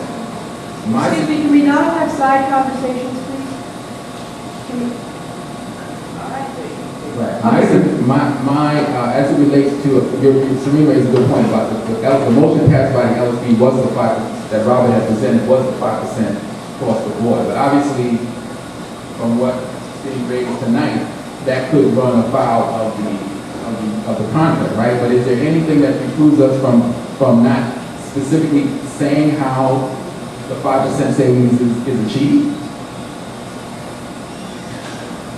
I'm sorry, you're saying basically, there's no reason, did we pass that it would be across the board, or did we just say there would be a 5% cut in salaries? There's nothing, I don't said that management must consult with AFTRA. Yes. That's right, pending consultation. That's right. So I'm sorry, we never passed the motion. Well, so there's no reason, I think, why there couldn't be a motion that does as you suggest, that there be a 5% reduction in payroll, and then negotiate where the 5%, maybe it's 7% for one person and 2% for another. Well, that's what you're saying, isn't it? Not across the board. I mean, that to me, that's the same thing as other people. I'm speaking from an individual position. I don't intend to represent the board on this. But I know that initially, we granted, we passed a motion that said, go talk to AFTRA before you talk about any cuts. That didn't happen. We came back to a meeting, we voted on a budget that had no staff cuts. It was a temporary budget, it was supposed to run for 3 months. The NFC has decided that that's not acceptable to them, and has sent it back again. If we're being asked tonight to vote on, first of all, I personally have very little faith in whether or not this salary line that we're looking at is accurate this time. Okay? And I personally will not vote for a budget that has both staff cuts, and we don't know what the heck is being discussed here. That's just my position. And I'm going to ask a motion. I do have a motion. I can wait until other people who are looking for it, but I do want to. Okay. All right, we have next, Ray and then Marion. Oh, I'm sorry. Okay, but they go, okay, so let me just throw, I had this straight. It's Bertha, then Ray, then Marion, then, which of you had your hand up first? Then you. Okay, so, and we have 5, and then Mitch, and we have 5 minutes. And Mitch, and we have 5 minutes. Okay, we have a stack here. Unfortunately, I'm faced with this question in my regular work as a union organizer, representing not-for-profits and many social service agencies. And management tends to look often at salaries when they're in a financial crisis because it often seems that it's the easiest place to do cuts. And I would hope that we could come up with creative ways to avoid having to do a 5% cut because I'm sure that the paid staff at the station are not well paid. And so I would have a very hard time accepting something that doesn't have some form of mechanism in place to do something along the lines of, I think what Celine was about to say in terms of a rollback, and that it would be a temporary measure. Okay, Ray, have you already spoken? No. Okay, so Ray and then Marion. Well, if we have to make cuts in salary, I think that even if we have 5% across the board, people making a higher salary would actually be paying a larger number. Even when Pacifica owed $5 million to the world, I think the highest amount that was suggested was 10%. Even individual who paid 25% was then offered. And I'm assuming because we could afford it and because it was voluntary. So under the circumstances, particularly if management hasn't received the rate, I think that's grandstanding. And I think plus anybody got 25% cut is not real. I decry the role of the union so far. The union that sent us a document last time we met 2 weeks ago addressed to Pacifica community. And the first item on it, I don't have it in front of me, called for an ending of absenteeism. That's something bizarre for unions to communicate and put things on the website. And either they're trying to diss the board, maybe that's what they're trying to do. I appreciate that they're going to meet with you next week. The board 3 weeks ago asked them to give us some information as to how do we consider as to what the position. And we informed on it, and I think it's unacceptable, it's outrageous. If they meant business, they would have taken it seriously and presented whatever position they had. They had plenty of time to do it. I have a question about premium. When I look at the numbers that you showed in terms of fulfillment, and based on my own experience about people telling me, I didn't get my premium and I'm not paying anything until I get it. I'd like to know what is, you mentioned improvement premium procedures. Can you tell us a little bit more about what's specifically, I mean, what's the summary of what the problems are, if possible, and what is being done about that change?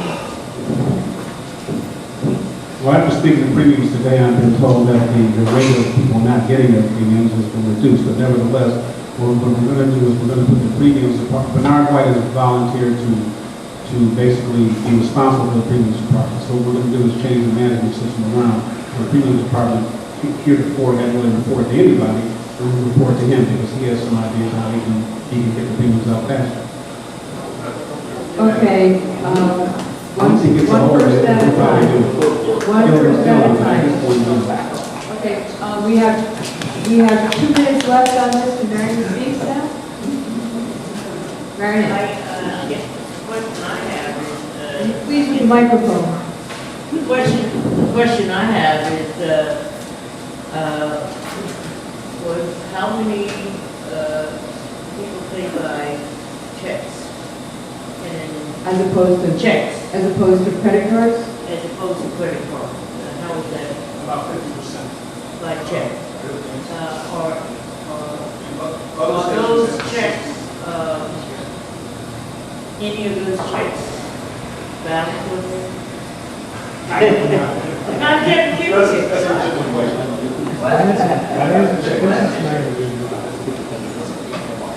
I'm serious about it. And to cover these, that is something that I think we might want to look at and see if it's ever, if they ever, if it's a large amount and if you ever cover that money. And then, it's a problem of premium. Do you stop the premium? I think after they send the check and send the premium, because we will cover it. This is a question I had in mind, I thought about it. Let's see, the funds No, but coming she can give into the station. information and she's on it. If I can The just, credit card, you get your money right away. if I can say something, I wrote the checks, go directly to the bank, and then from the bank, they go to the station, and then the person gets the premium. So, there ought to be a way to catch a bouncing check. It goes first to the bank, not to the station, and then they get the premium, and then it goes to the bank. So the bank, then it comes to the station, and then they get the premium. So there ought to be a way to catch it. We have no time. We have no time left. We come to the exhaustion. extend for half an hour. There's a motion. There's no discussion on the motion to extend. You vote up or down.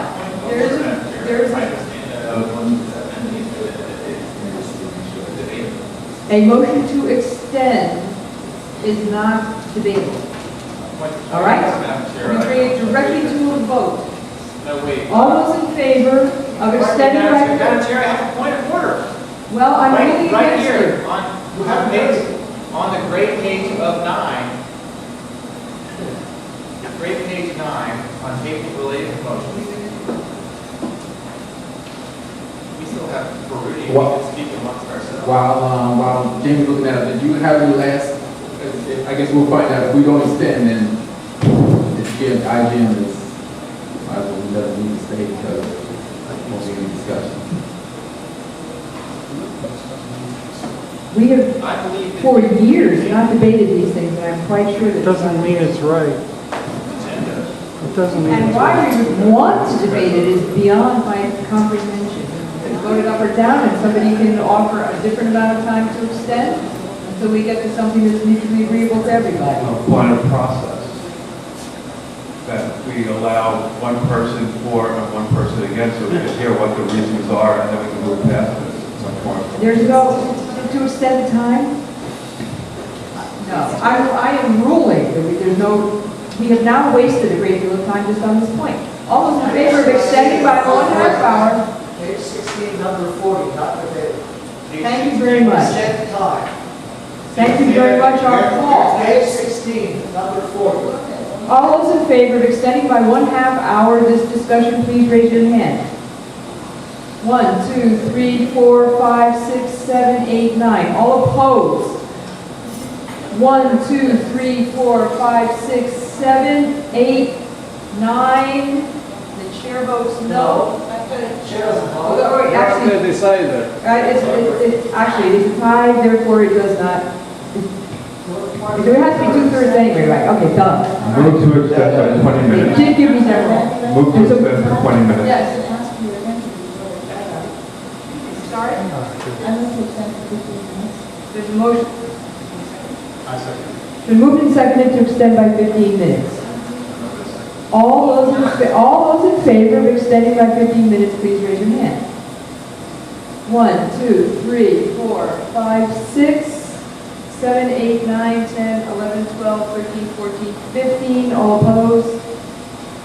That carries. 1. Okay, that carries. Okay, so we have now 15 minutes more. Andrea has not spoken yet? Yeah, Jim left. Yeah, Jim left, so Baruti is still here. Excuse me, Baruti is still here. Baruti is...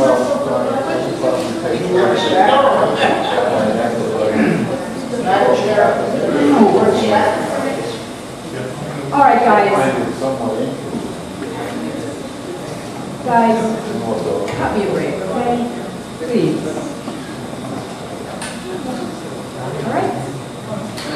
All right. We just moved to extend by 15 minutes. If people have questions of Baruti, Before we or start things they want to clarify about the budget. I wanted to address, while we get a stack, I wanted to address the question about FSRN. That's an item in the budget that we don't have control over. There's a certain amount of the CPE money. I'm sorry, please allow one person to speak at a time. Please, Marion, please. There's a portion of the CPB money that's designated for national programming, and that portion of the CPB money, all of the stations are using to pay for FSRS. So at this point, it's not something that we have control over. Okay, Andrew, you have a question. Yeah, I have two questions. One is, okay. Oh, thank you. My question is, Mr. Reed, you say there's no cost of living adjustment. Can you explain how we detect that? The treasurer clearly stated that the numbers were wrong. Right, in speaking to the CFO this afternoon, as the last round of changes was made to the budget, I asked about the savings from deferring this, so we confirmed, what we're going to get this money. And he looked at it, he said, these salaries look like the same salaries that were in the budget last year. And they were, so the person who put together the budget had not included the 4% increase. Thank you. Other question is, Baruti, could you please detail for us the CPB monies and what they're for? What I know the How much CPB they are money is. Thank you. Well, go ahead, I'll look that up. Thanks.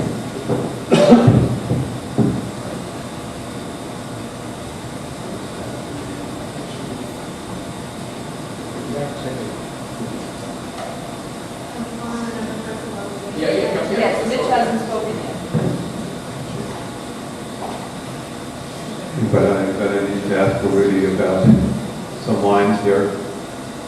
On line number 6680 and 6681, there's technical maintenance and engineering maintenance.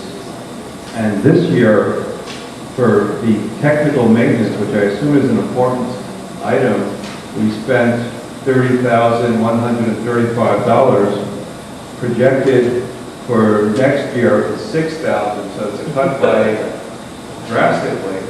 What line is that? What line? 6680. It's on page 2. There's no 6680. No, yeah. Line 91.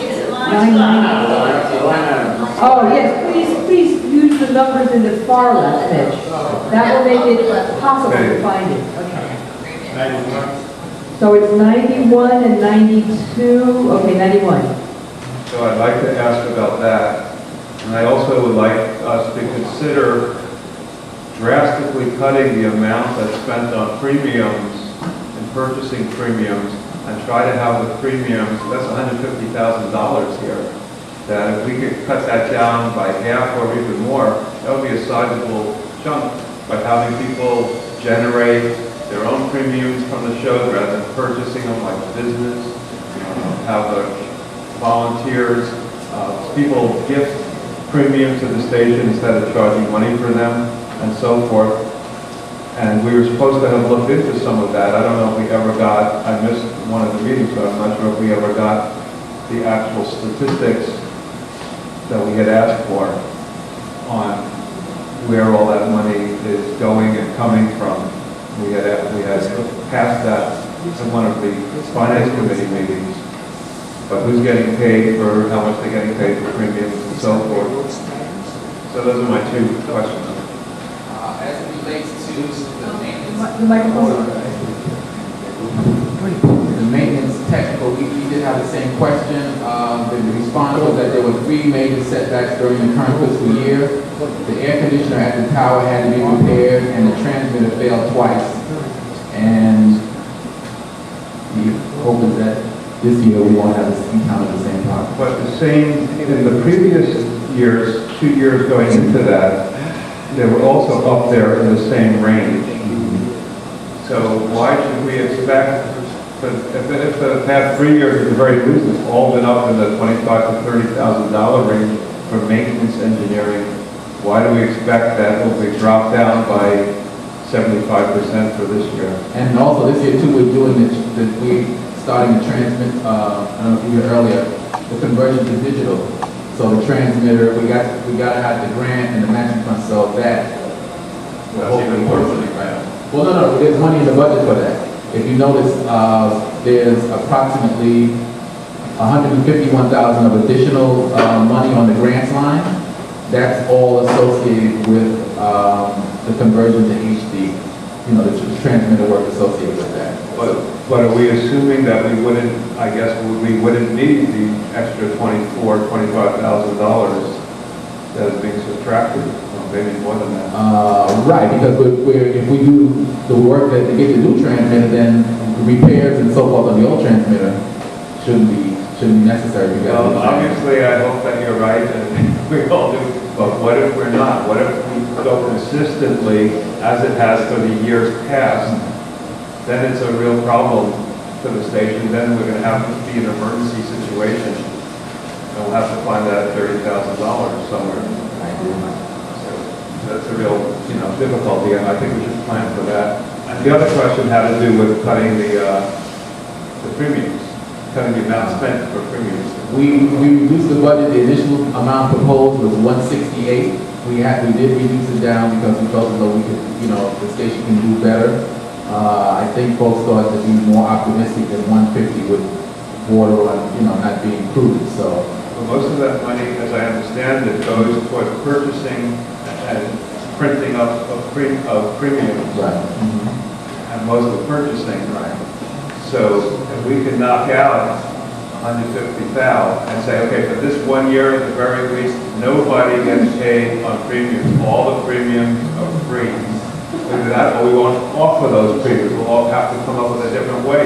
Then we won't have to pay. We'll eliminate most of the debt. And we can rather than cutting people's salaries. Does that seem realistic? Yes. That we're going to get free premiums, we're going to eliminate premium costs entirely? Okay, Well, that's my proposal. I haven't spoken yet, and I do wish to say that I think we need to be very careful about incurring in what are known as the false economies of the poor. The false economies of the poor, which means not investing any money in premiums, which will then decrease our income further. Okay, Kathy? Well, let's debate that. Mr. God. Well, listen. Now, what I've been poor, and I know what the false economies of the poor are. If Mitch can develop free premiums that are usable by the station, those savings will be here, and those monies will go towards restoring the monies that are cut. So if you have that idea, identify the premiums, and if we make more money, the people will get their money back. Exactly right, which is why the finance committee asked for a list of all the premiums and their costs. We still have not gotten it. So we got the full list. Yes, okay. So where are we? And where the money, I haven't seen that. Okay, all right. And where the money's Starting going. to I don't think we got that. I'm not calling on myself anymore. Before we go to the next one, I'm going to track the time because we got to get a motion together, so we Right. can save time for this. Okay, where are we with the time? Where are we with the time? I'm just asked where we are with the time. We have 7 minutes left. Okay, anybody, Bob has not spoken.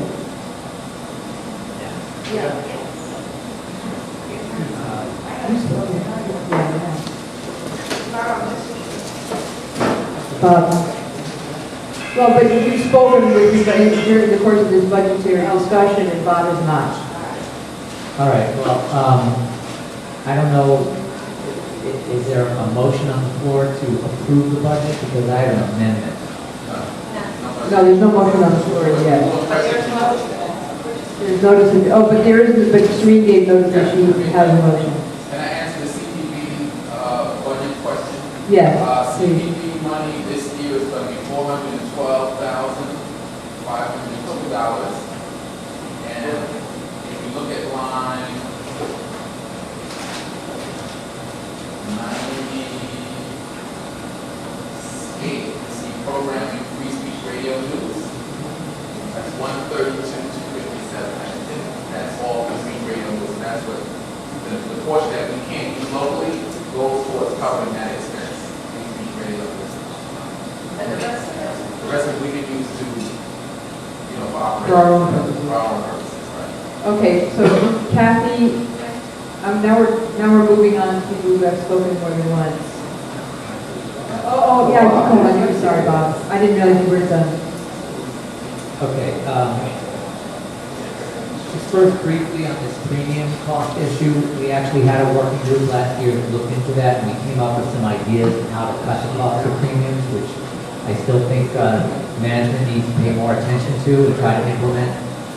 But in no way, shape, or form would they cut them in any drastic way. They're incremental cuts, but there's some fundamental economics about being able to ask people to donate $100, $125 that you need a product that cannot be obtained for free because there are costs of production and so on. So I don't think that's practical. My motion... Excuse me, Bob has the floor. My motion concerns the possibility of salary cuts and, well, actually, I think Serene's going to offer something about the circumstances under which they're made. So mine, in a way, kind of follows her, because I have before. I'll just go ahead and say that the motion would read that if any salary cuts are agreed to, and this would be as part of the management union negotiation, they shall remain due to the staff. For the funds, the previous salary levels shall remain due to the staff. At the 6-month and the 12-month mark, any extra income over goals shall be returned to staff. Okay. Been moved and seconded. There are no motions now. We're not taking questions. Well, we have, how much time left? We have 4 minutes left, and there does need to be a motion at this point, actually. Well, I had seconded a prior motion that was Alex's before this happened, and you ruled it out of order. Well, because it was much earlier in the discussion. We're now rapidly approaching the end. Yes. We can't not have a motion. Yes. Now would be the time for Alex's motion, Serene's motion, Bob's motion. There's a motion to extend by how much? There's a motion to extend by how much? By 20 minutes? We have listener comments at 9:15. What time is it now? 9:04. So a motion to extend by 20 minutes? 9:04. All right. All those in favor of extending for 20 minutes after listener comments, please raise your hand. 1, 2, 3, 4, 5, 6, 7, 8, 9. All opposed? Wait, I'm sorry, 10? All opposed? To extend by 20 minutes? 1, 2, 3, 4, 5. That carried. 6. That does not carry. All right, so that does not carry. We're at a point, you have a motion? Order. Yes. These are, people are making motions that are amendments to a motion, it sounds like, and we actually haven't formally put a motion to pass. That's correct. Bob's amendment should have come, you're quite right, Bob's amendment should have come after Serene's motion.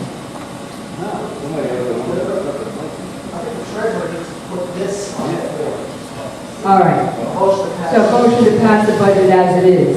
Well, I seconded Alex's motion before. It was a No, motion. we have to start with the treasurer offering a motion to pass the budget as it is, then we can entertain the assorted amendments.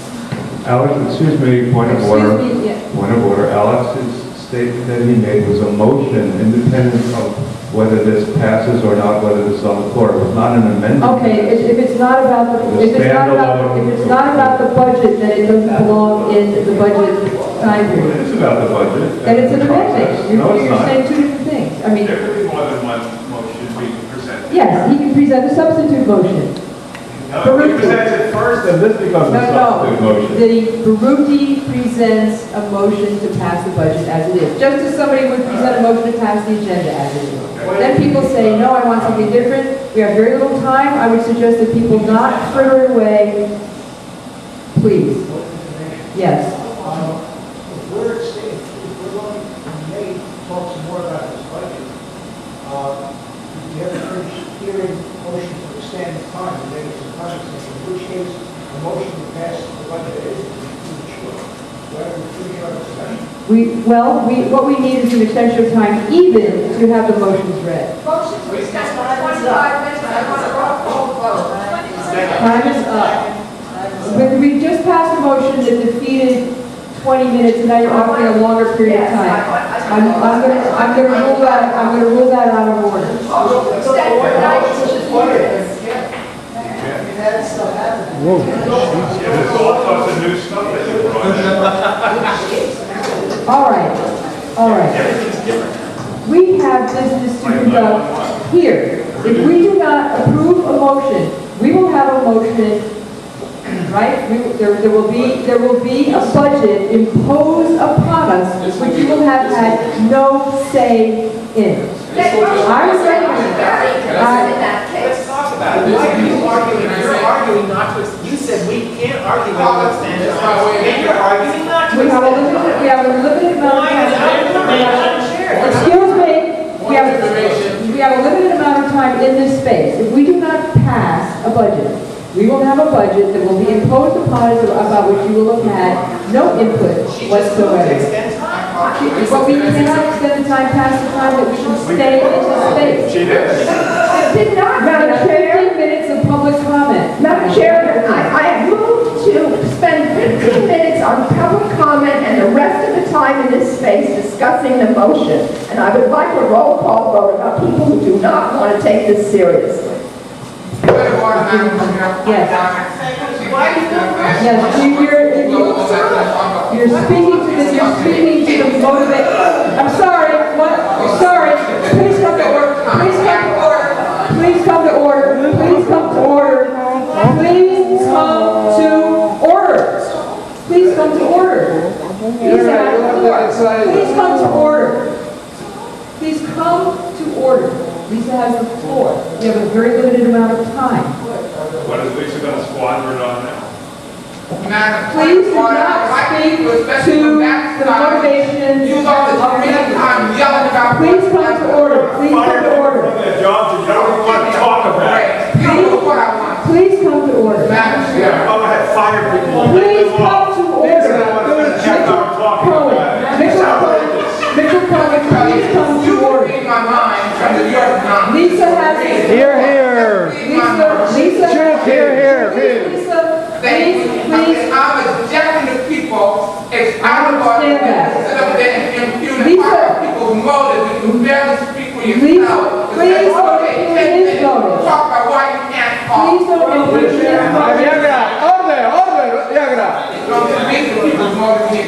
Mr. Cohen, please do not speak unless you have been recognized by the chair. Please do not speak unless you've been recognized by the chair. Please do not engage other members of the board in conversation.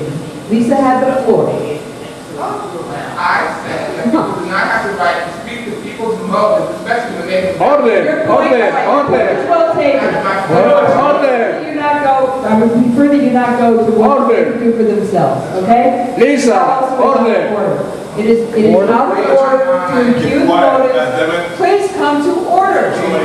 Please come to You are not in order. order. Get the hell out. Please do not engage in crosstalk. I'm gonna get out of here. Shut up. All right. One person at a time has the floor. One person at a time has the floor. Watch your language, man. Okay. Where were we? We have the public comment. You're on this guy anyway. We have special order for public comments at 9:15. What time is it? 9:12.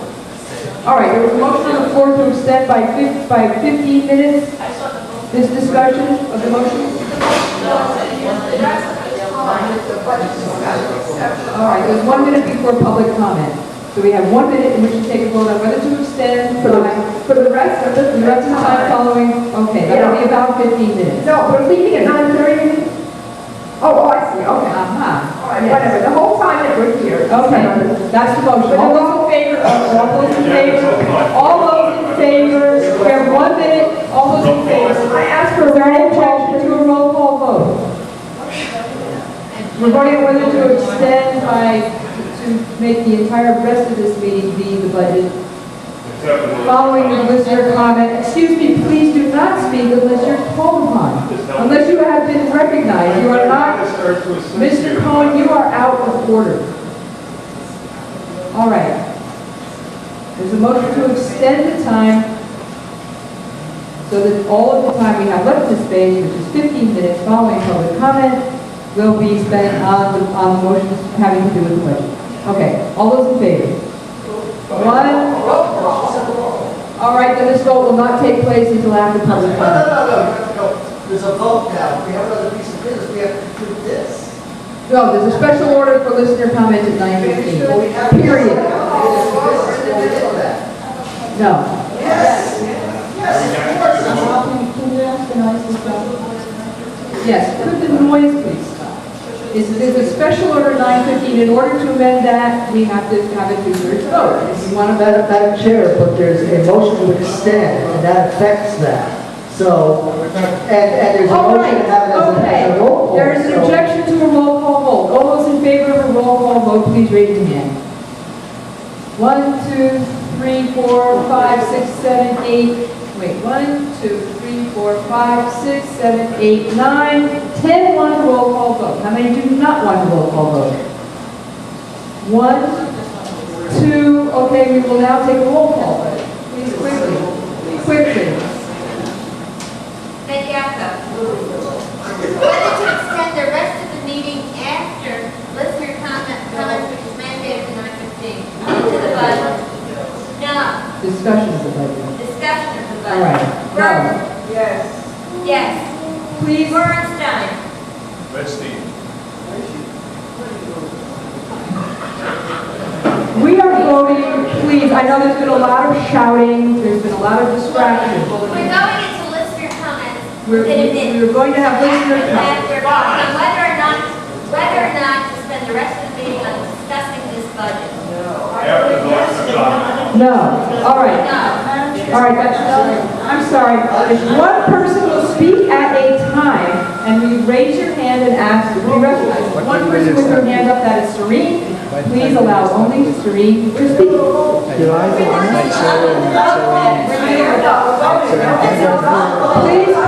Please come to order. Please do not speak unless you have raised your hand and been recognized. Point of order, Madam Chair, there's no raising of hands. We're in the midst of a roll call vote. Okay, there's another person here on what we're voting on because there has been a great deal of noise in here. Well, I think we're adjourned. At 9:45.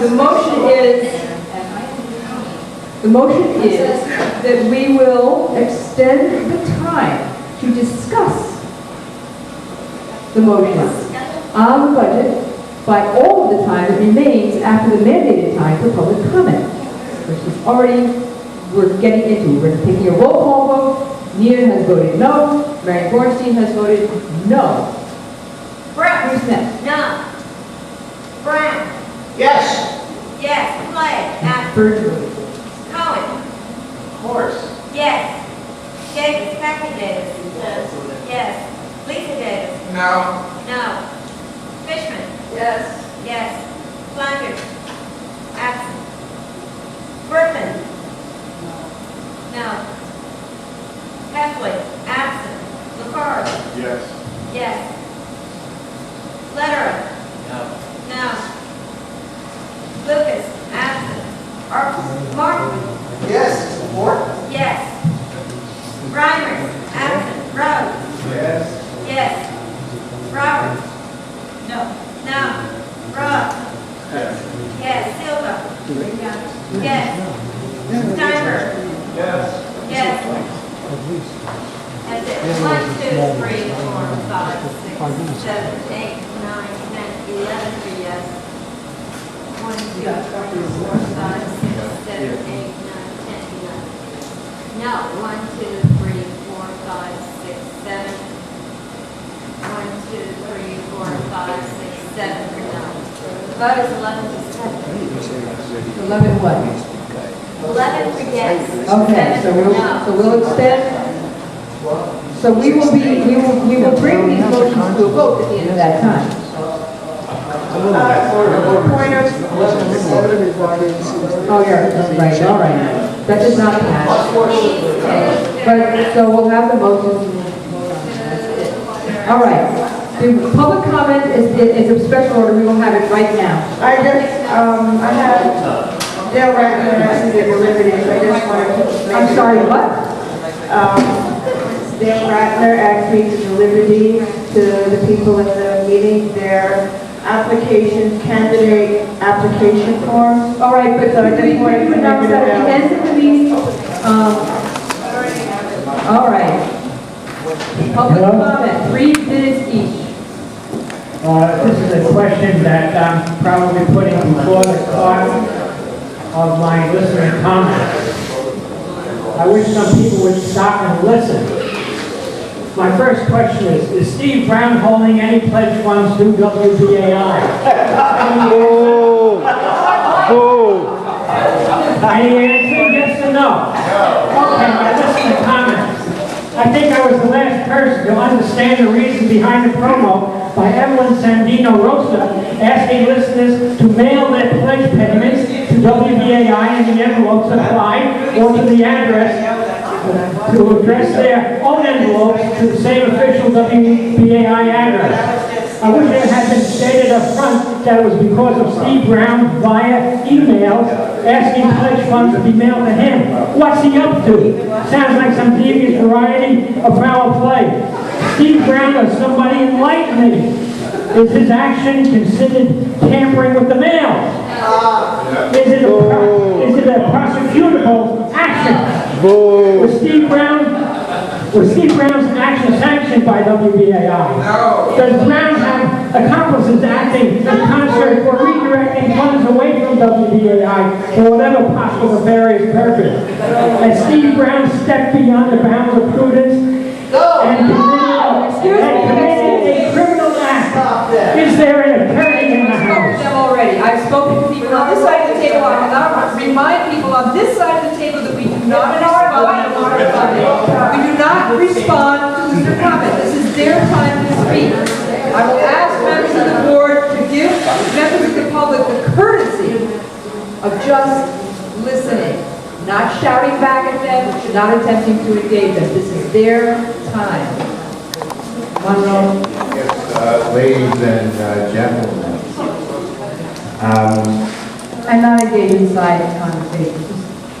Yeah, I think that Steve Brown has a right to do what he did because my second ballot was returned to me about 3 months later. I showed it at one of these meetings under the state office building.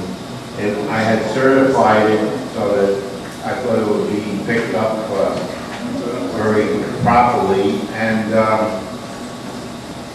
it wasn't. I mean, I got it back from the post office. So the point is that it's suspect of whether our box number and the functioning of it. At a meeting that we had on the management thing with Eddie Ellis, yeah. I said, how do we know when we get the submissions for people who want to be general manager or interim general manager? How do we know that the person who goes to the post office doesn't sort out what he or she thinks is appropriate and discards the others? I don't know how to say it. You have to believe in the efficacy of everybody, but it may not be. There are all kinds of troubled people. Anyway, talking about troubled people, Bill Weinberg went, I guess people have heard about it. The archives of one of the streams, you have a time mover. So that if you listen to half of the program or 2/3 of the program and then fall asleep at 2 in the morning, you could go back to the archives and move the time thing and pick up. Theoretically, you remember what preceded it. And you may have missed something good. I think he put Abby Hoffman on recording once very late, and I was happy to hear, and I think I recorded it on my tape recorder. But the point is that Bill Weinberg really went insulting. He said he's not obligated to take listener phone calls just because listeners subscribe to the station. But no, he's not obligated. It's a free country. If he doesn't want to take, he didn't even say it's a free country, I just said that. But I'm just trying to make it understandable to you that he's implying that he doesn't have to take listener phone calls. And he got insulted. First, he said, well, maybe we won't take listener phone calls because I'm giving the number out early so that you can call in so we don't get the usual suspects calling. And then he had the temerity to say that the usual suspects just want to be heard on the air.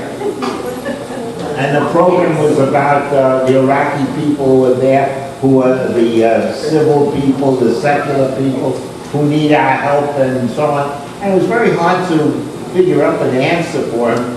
But and I brought up Blackwater. I brought up Blackwater, and I wanted to discuss the fact that these are mercenaries who are not contractors in the sense of building contractors, but they're mercenaries. Guys with guns. They may have women in Blackwater.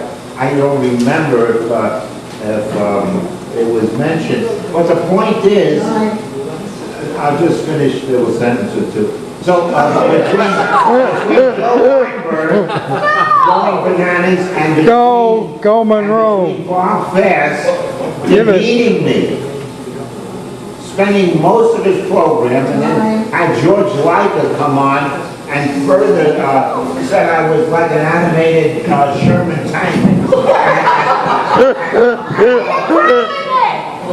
And we have some nasties in the audience here.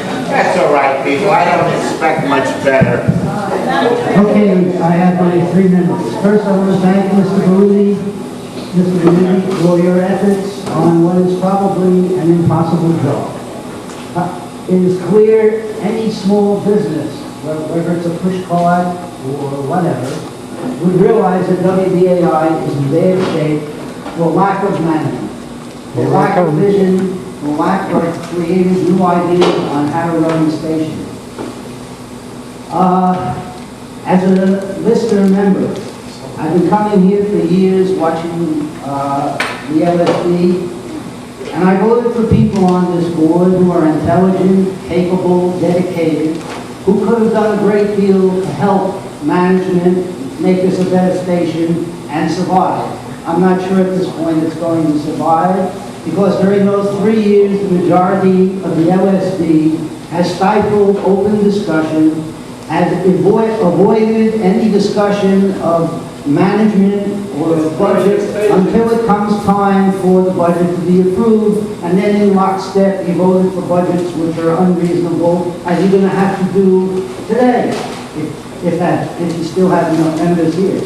And now, to add to my case about the impossibility of managing WBAI, the interim manager got up and left without a word to anybody. He knows how bad things are, and he knows how bad this LSD is. You just have to come in for a minute to see that there's no spirit of cooperation, that there's no dedication to saving this precious resource of the progressive movement in this country. So you can have your laughs at the listeners who come up here and try to inform you all these years, but you may not be able to have an LSD to come back so shortly. Here, here. The last time I spoke to you, I was trying to convey some of the things that listeners say to me on the streets of New York. Of course, there's a lot of people I don't speak to. But as far as I'm concerned, Steve Brown's latest emails are outrageous. It is unacceptable for him to be receiving any checks from listeners. That is totally unacceptable. And Steve Brown does have a long history of half-truths and concoctions of all sorts. For instance, Gary Knoll. I was there when Gary Knoll supported LSB candidates in the elections. And Don Rojas looked at me and said, "What should I do?" And then he said, "I'm going to phone up the election supervisor in Berkeley and have him suspend Gary Knoll as a producer." He also had the audacity to ask listeners not to send money to WBAI and not support it. That is outrageous. I was there also the night that Robert Knight invaded the files of the Excuse me, he has the floor. You are, please lie on the board, allow him to speak uninterrupted. Please come to order. Mr. Stein, please come to order. We saw it on the video screen. That was one time that Sidney Smith and Kamau had to watch every moment of Robert Knight's erratic behavior. And that was going on for years.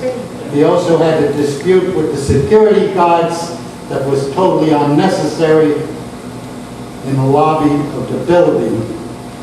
So even though my heart goes out to very many people who have been believing and accepting these misconceptions, I tried, when I encountered them, I tried to explain what the true story is. Like Steve Harvey used to say, and that is the rest of the story. And this behavior of Steve Brown is terrible. I think he's disrupting the station. I think we're weak enough at this point. We have to get more listeners, and we have to get more money. And Steve Brown isn't helping us one damn bit. He's disrupting the entire station. Okay.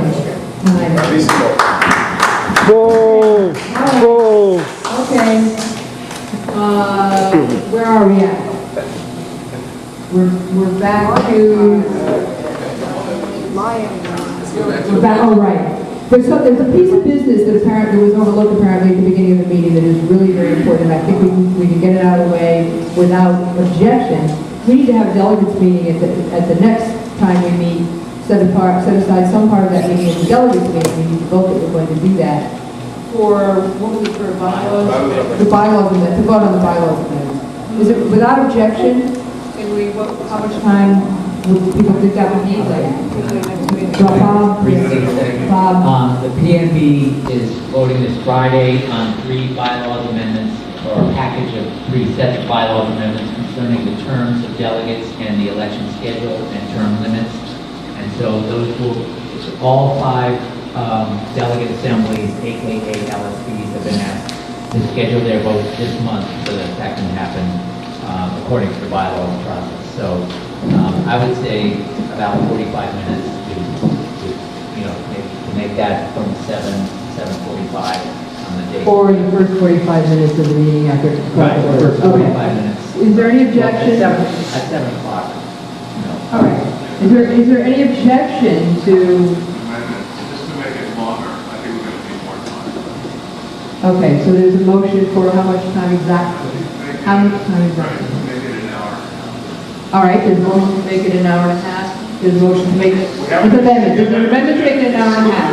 Okay, all of, yes, Can I just clarify something?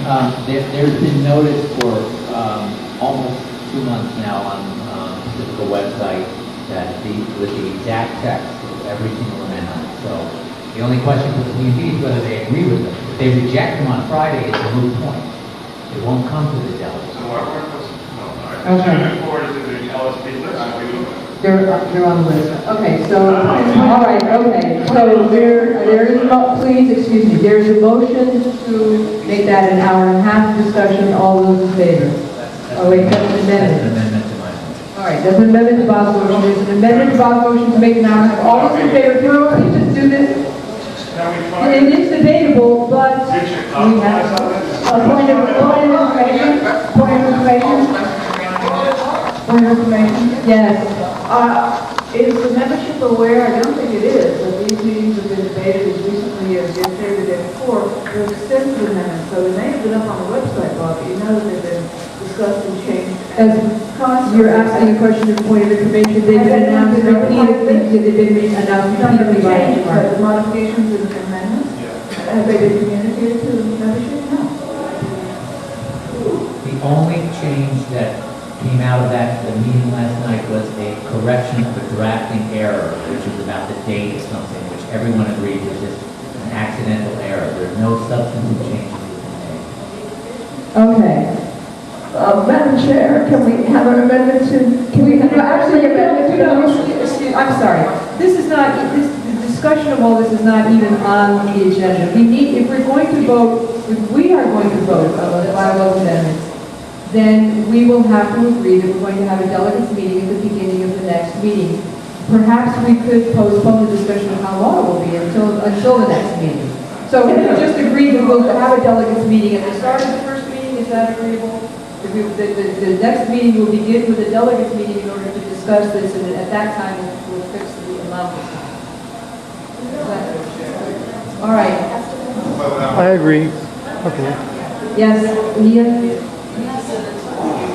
How do the members in the audience here know? Oh, it's on public, it is a public session. It's a public session. We don't need to set a time. We can save ourselves time now by simply, if there's no objection, we will have a delegates meeting, and then we will set the amount of time.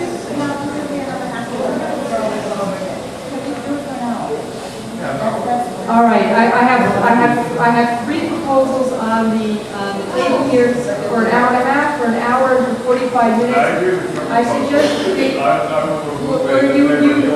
it was moved and seconded.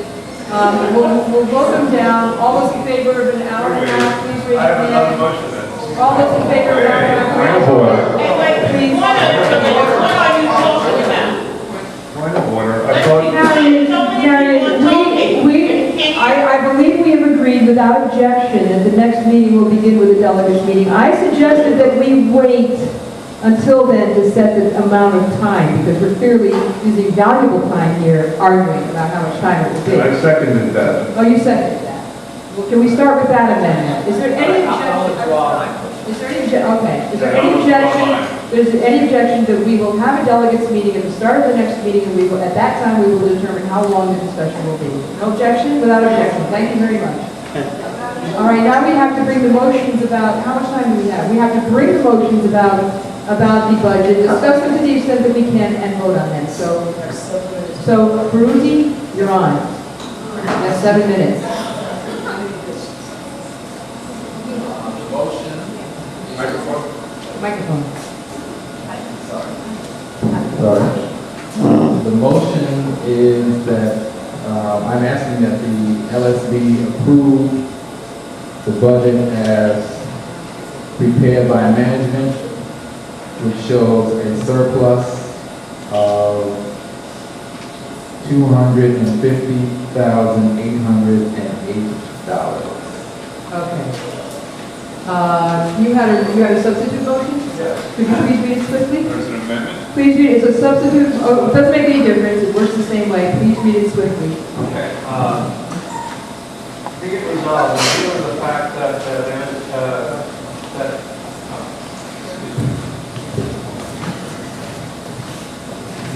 in view of the fact that there has been no demonstration, convincing demonstration that we can expect listener support to go up by $152,000, that this budget, as it presently stands, be rejected, and that instead the deficit that we have to make up be obtained through salary cuts of WBAI management and Pacifica management to the tune of 25% cuts for WBAI management and 10% cuts for the rest of the Pacifica management. Okay, all right. Okay, that's been moved and seconded. Now, Serene has another, bring it. Could you read it? I'm going to ask Bob to read it. Bob's going to read it. Okay, the LSD recommends that working with the treasurer, the interim general manager revisit the salary, benefits, and pension lines to ensure that the numbers which are presented accurately reflect the contractual amounts, including vacation and other leave time, and that any proposed cuts be in compliance with the AFTRA contract and in consultation with the AFTRA and USOC, the Unpaid Staff Organizing Committee, as all staff are affected by internal changes.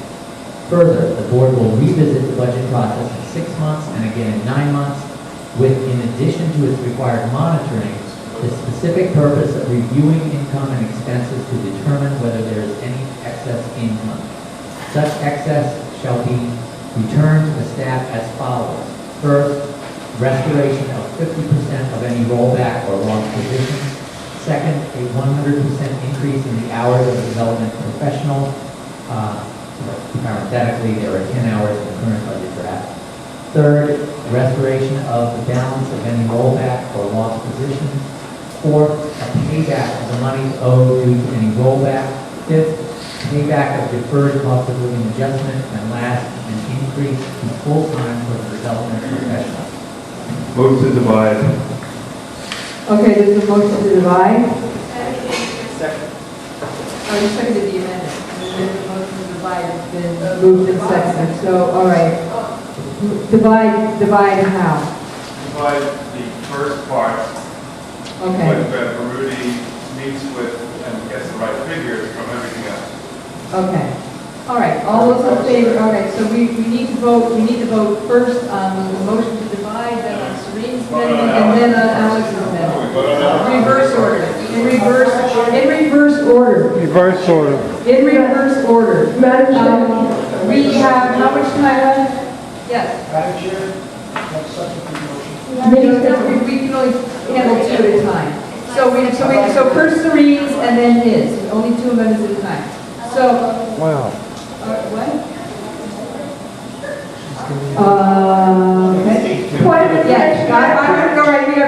Since we have such a limited time, I will allow, we have 2 amendments on the floor. Serene would like to speak to hers, and I think Alex should be allowed to speak to his. And at that point, we will have to go to a vote. A point of information, do we have to decide this tonight? Can we have further discussions of the matters at another My time? understanding is that we have to decide it tonight. Can you tell us? Or it will be decided for us. The motion, the National Finance Committee. But you In the National Finance Committee motion, I told them, because when they sent it back to me, I told them we were having a meeting on September 5th. So the motion includes that if the LSP does not address this at the September 5th meeting, that management is to submit their budget directly to the CFO for presentation to the National Finance Committee. So if we don't do anything, this budget is going to the National Finance Committee. Okay, that's essentially a vote for no action. Okay, so Serene speak, and then Alex, and then we'll vote. 3 minutes each. Point of order, Yes. motion to divide. We haven't voted on the motion to divide, but I think that she should be allowed, I think that they each should be allowed to speak to their motions, and then we'll vote on the motion to divide. Okay.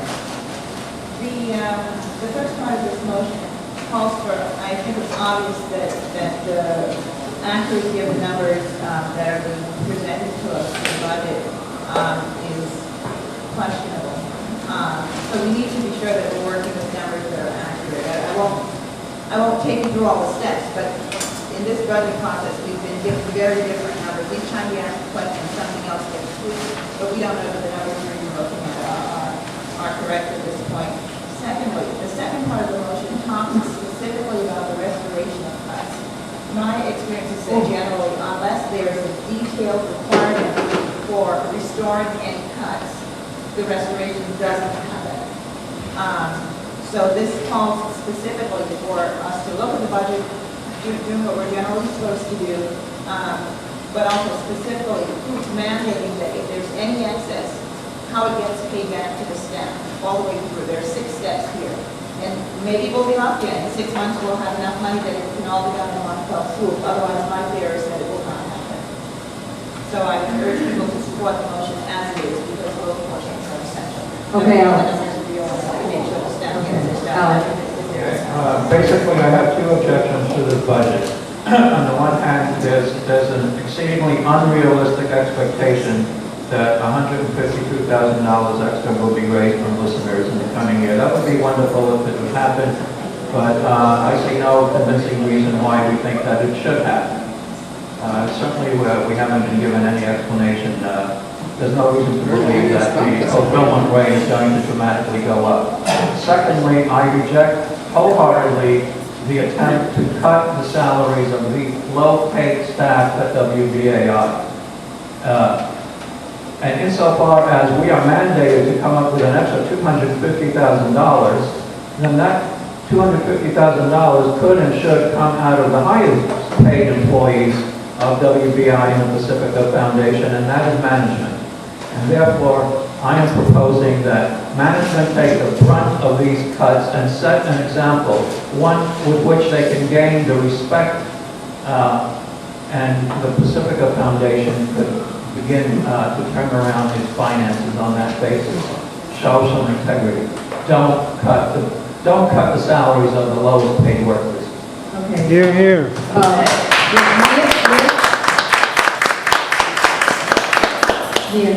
Time is up. Okay, time is up. It is 9:45, so. We have a motion to extend until the vote is taken. It's automatic. No, it's All right, let's just take the vote. Let's just take the vote. All those in favor of dividing Serene's amendment into the 2 pieces that Mitchell Cohen proposed, please raise your hand. 1, 2, 3, 4, 5, 6, 7, 8. All opposed? 1, 2. All opposed to dividing Serene's motion? Serene? Madam Chair. I want members of the board here. All those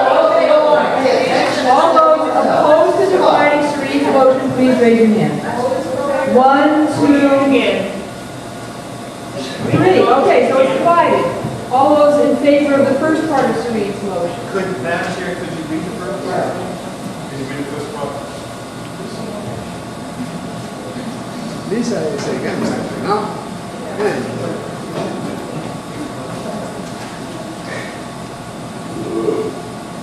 The LSP recommends that, working with the treasurer, the IGM revisit the salary, benefits, and pension lines to ensure that the numbers which are presented accurately reflect the contractual amounts, including vacation and other leave time, and that any proposed cuts be in compliance with the AFTA contract and in consultation with the AFTA and USAC as all staff are affected by internal changes.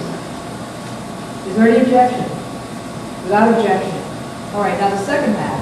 Further, the board will revisit the budget process in 6 months and again in 9 months with, in addition to its required monitoring, the specific purpose of reviewing income and expenses to determine whether there is any excess income. Such excess shall be returned to staff as follows. First, restoration of 50% of any rolled back or lost positions.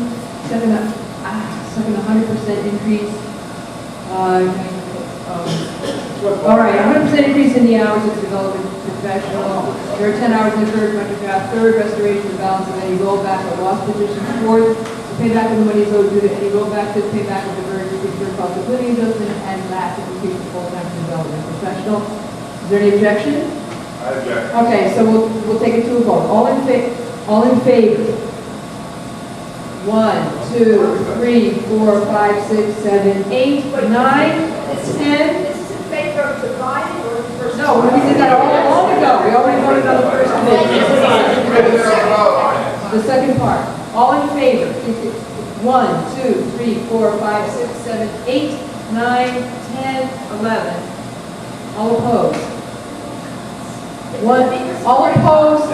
All opposed? Does it mean we're supporting cuts if we take this? It means if there are. It means that if there are cuts, then as soon as there's enough money to make people whole again, it will be used to make them whole again. Is that clear? Yeah. All right, all opposed? Point of information. You just said something that's not how I understood All right, it. we're in the middle of a vote. Well, I'm asking, I just read that.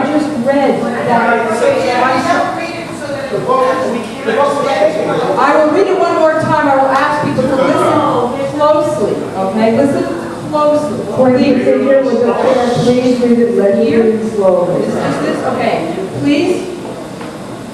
Further, the board will revisit the budget process in 6 months and again in 9 months with, in addition to its required monitoring, the specific purpose of reviewing income and expenses to determine whether there is any excess income. Such excess shall be returned to the staff as follows. First, restoration of 50% of any rollback or lost position. Second, a 100% increase in the hours of a development professional. There are 10 hours in the current budget draft. Third, restoration of the balance of any rollback or lost positions. Fourth, a payback of the monies owed due to any rollback. Fifth, payback of deferred cost of living adjustment. And last, an increase of full time for the development professional. All in favor? Or is this without objection? All right, all in favor. Without objection? Without objection. Okay, so. Yeah, all right, so then the next, now we have to vote on Alex's, now we have to go directly to a vote on Alex's amendment. Alex.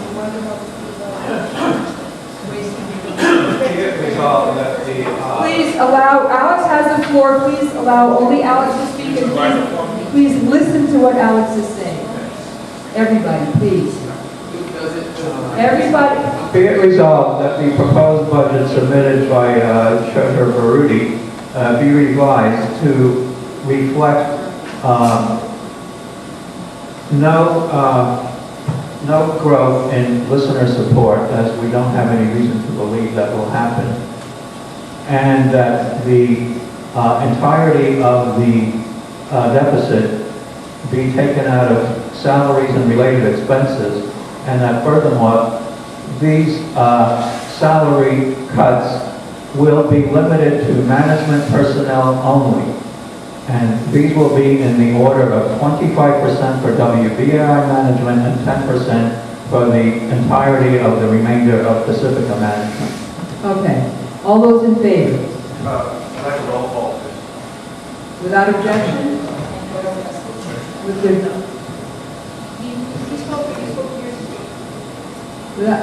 okay, the secretary, please call the roll. We're now having a vote, and everybody please place their full attention on the vote.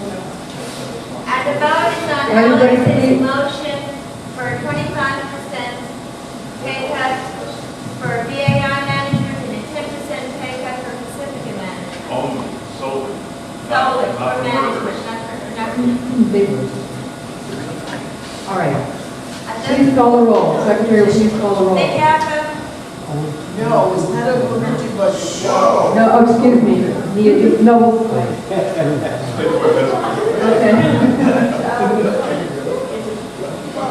Byrd?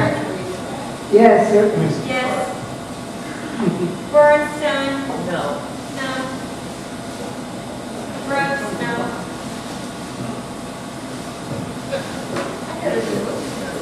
Brown? Yes. Yes. Clay? Absent. Cohen? Of course. Yes. Kathy Davis? Abstain. Please, let's Lisa not. Davis? Of course not. Not. No. Sell out the workers. Please refrain from comment during the vote. We've had a discussion already. Mr. Cohen, please come to order.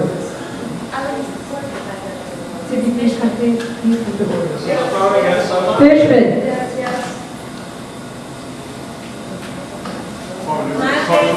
No. Please come to, Timmy, please don't respond. Please come to order, Mr. Cohen. Please come to order. I don't know what happened, No. but Tim usually does. That's very unfortunate. Griffin? No. Kathleen? Sorry, I just keep reading. Rivera? I just, I didn't know. No. Actually, Lederer? No. Lucas? Sorry. Martin? Yes, that causes the problem. Excuse me, no, we debated it already. So, no, I asked everybody to stop. Please come to order, Mr. Martin. You're on the side of order. Ryan? Rose? Yes. Roberts? No. Ross? Yes. Yes. Silver? No. No. Steinberg? Yes. Yes. Okay. 1, 2, 3, 4, 5, 6, 7, 8. Yes. Okay, 1, 2, 3, 4, 5, 6, 7, 8. No. 1, 2, 3, 4, 5, 6, 7, 8, 9, 10. Okay. Eight yes? No, 10 no. And one abstention. Madam Chair? And 1 abstention to be recorded. I'm sorry that, we have, oh yes, our time for this meeting has ended. Point of information, I only have 8. Yes, I'm sorry. 3 have been recognized. Please allow only 3 to speak. Excuse me. I have a motion to make. I understand that you did. We now to the, yes. Please stop shouting. We have to clear this space. I have a point of order here. I'm going to take this point of order. I would like for everyone else to allow Serena only to have the floor.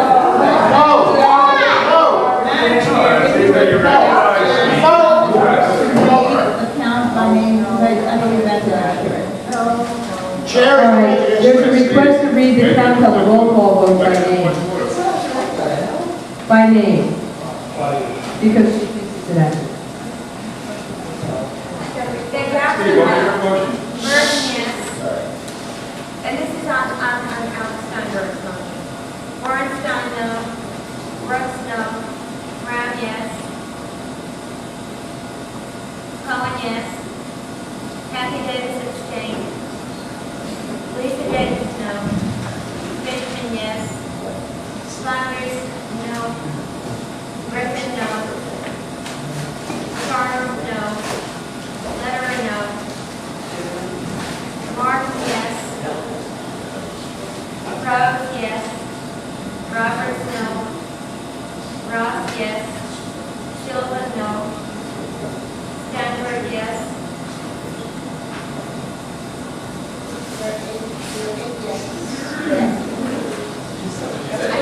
That's correct. Point of process, Madam Chair. Yes. Steve Brown had a motion before, and he said we couldn't sustain it because we had to handle the other 2 motions on the floor. We're taking time for other discussion now. I think he should be allowed to make his motion. A motion to adjourn, it's time to get a continuation on the 15th.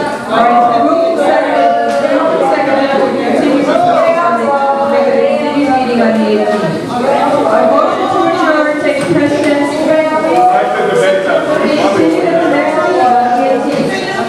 A continuation meeting. This will be an adjourned meeting, in other words, we'll continue on the 18th. That's the motion on the floor. The delegates meeting. Point of order, that was a motion to adjourn. There was nothing about anything else. The chair can't start amending that motion. She said. She made a motion to adjourn, period. We had a motion, I take it with the next meeting.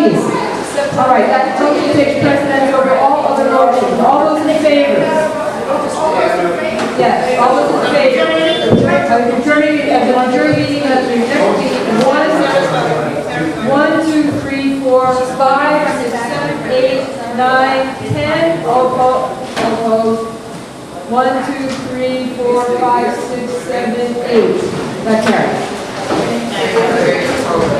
Madam Chair, are we adjourned?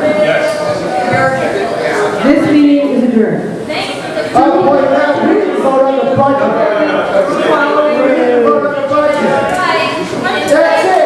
This is John Reed, we're not voting on the budget.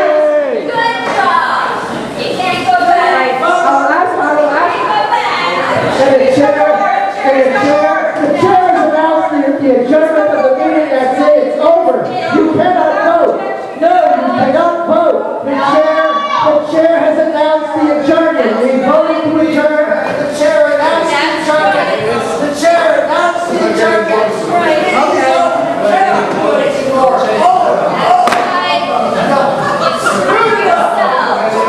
Without objection, we can do it now. Without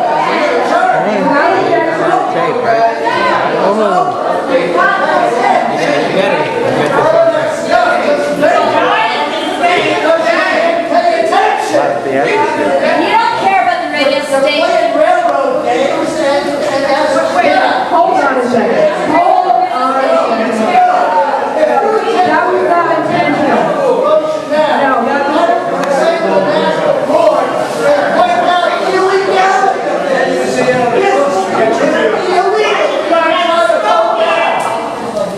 we voted to adjourn. If I asked the chair if we were adjourned, the chair said this meeting is adjourned. That's it. Over. all right, I just want to make it clear that that was not intentional.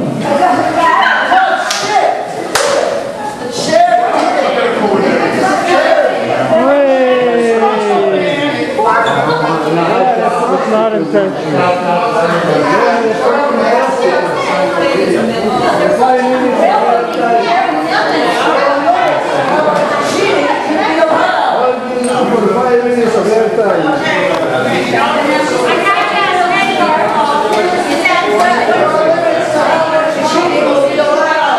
Terry calls the meeting.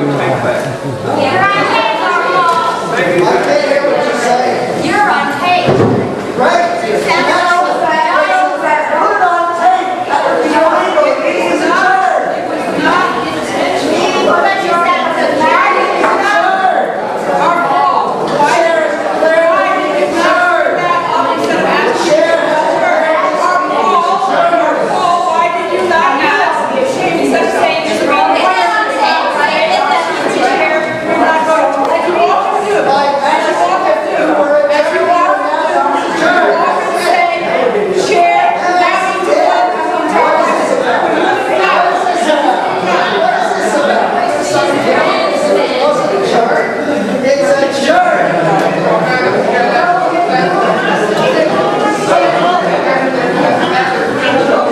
Like a game of chess, you can't take back the move, right?